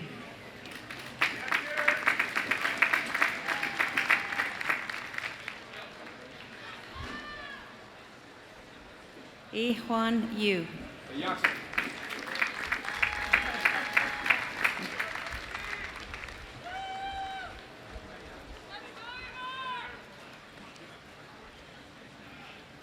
Dennis Suhaila Yujo.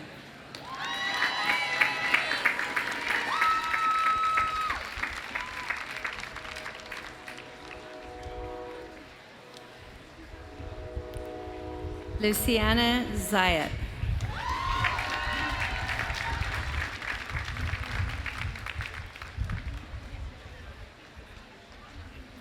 Josue Zalada Mendez.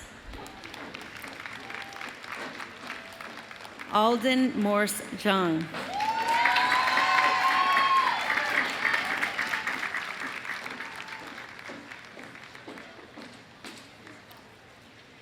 Christina Jung.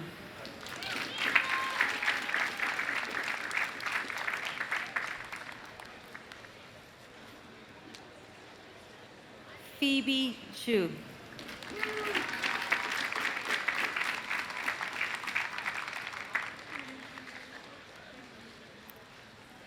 Wang Tiancheng Chu.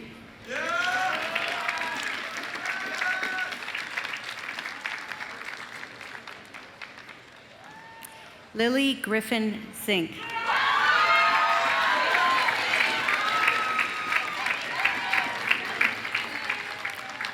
Nathaniel D. Zuckerberg.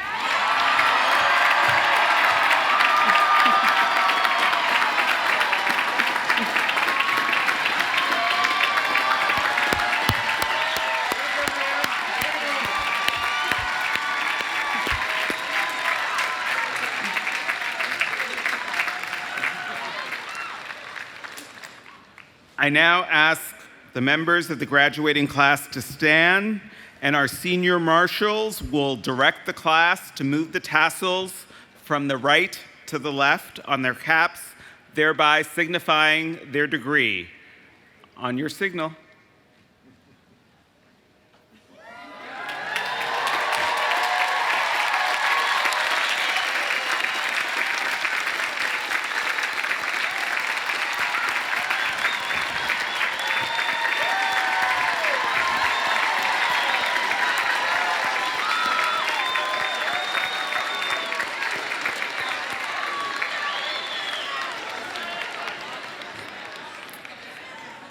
Congratulations, Bates graduates. I now invite Bates College Alumni Association President Leah Elsmore, class of 2012, to the podium. Bates College class of 2026, on behalf of the over 24,000 Bates alumni around the world, I am honored to congratulate you on this incredible achievement and formally welcome you into the Bates College Alumni Association.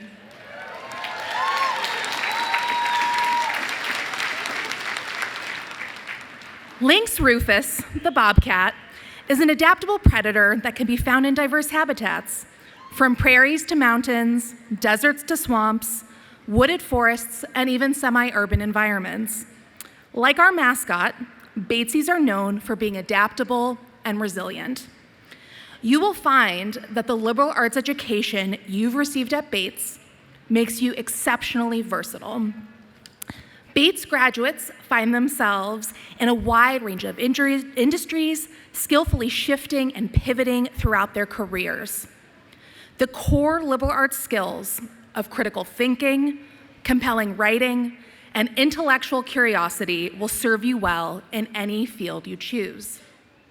You'd be surprised where you can find a fellow bobcat in the wild. Bates alumni can be found all over the globe. This, however, is where the metaphor ends. The animal, the bobcat, is a notably solitary creature, while the Bates bobcat is communal. During your time at Bates, you've built community in commons, in clubs, on sports teams, and in classes. You've created connections through shared experiences like puddle jump and ASOP. Although your time as a student at Bates is ending, it does not mean that your connection to this community does. In fact, it's expanding and evolving. You are officially part of a robust network of alumni. If you find yourself in a new city after graduation, you can always attend a regional alumni event or grab coffee with a local bobcat, and you will find yourself feeling at home. You can reach out to alumni to learn from them, how they've navigated life after Bates and their career path. They can help you broaden your network and suggest ways to tailor your resume to specific industries. I know networking can be intimidating, but with a fellow bobcat, you'll always have something to connect over, whether it's talking about your favorite meal in Commons, the dorm you lived in your first year, your study abroad experience, or your thesis topic. And I urge you to be there for future bobcats, continuing the legacy and engagement and connection across generations of Bates graduates. Congratulations, class of 2026, and welcome to the Bates College Alumni Association.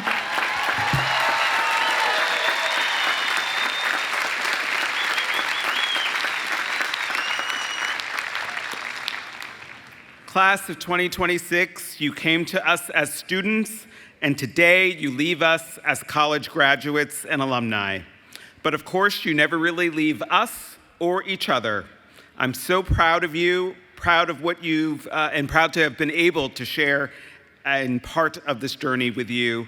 This has been a glorious day. Before the benediction, I just want to leave you with this. It's a short phrase that's both my charge to you as your president and also my wish for you as someone who has become very fond of this class. And that is this: please go out in the world and do well and do good. Congratulations, class of 2026.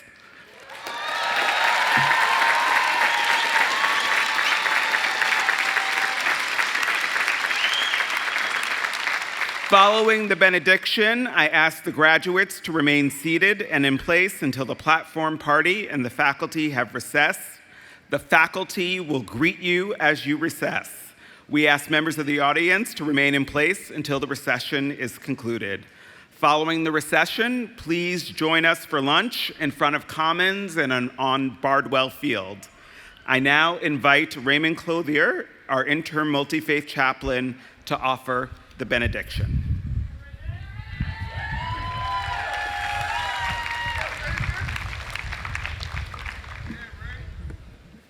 As you leave this beloved place, may you treat what you have learned here and who you are becoming as a tender living thing. Gentle your knowledge into wisdom, your mindfulness into compassion, your disquiet into courage, your living into being, and your memories into lasting joy. May it be so.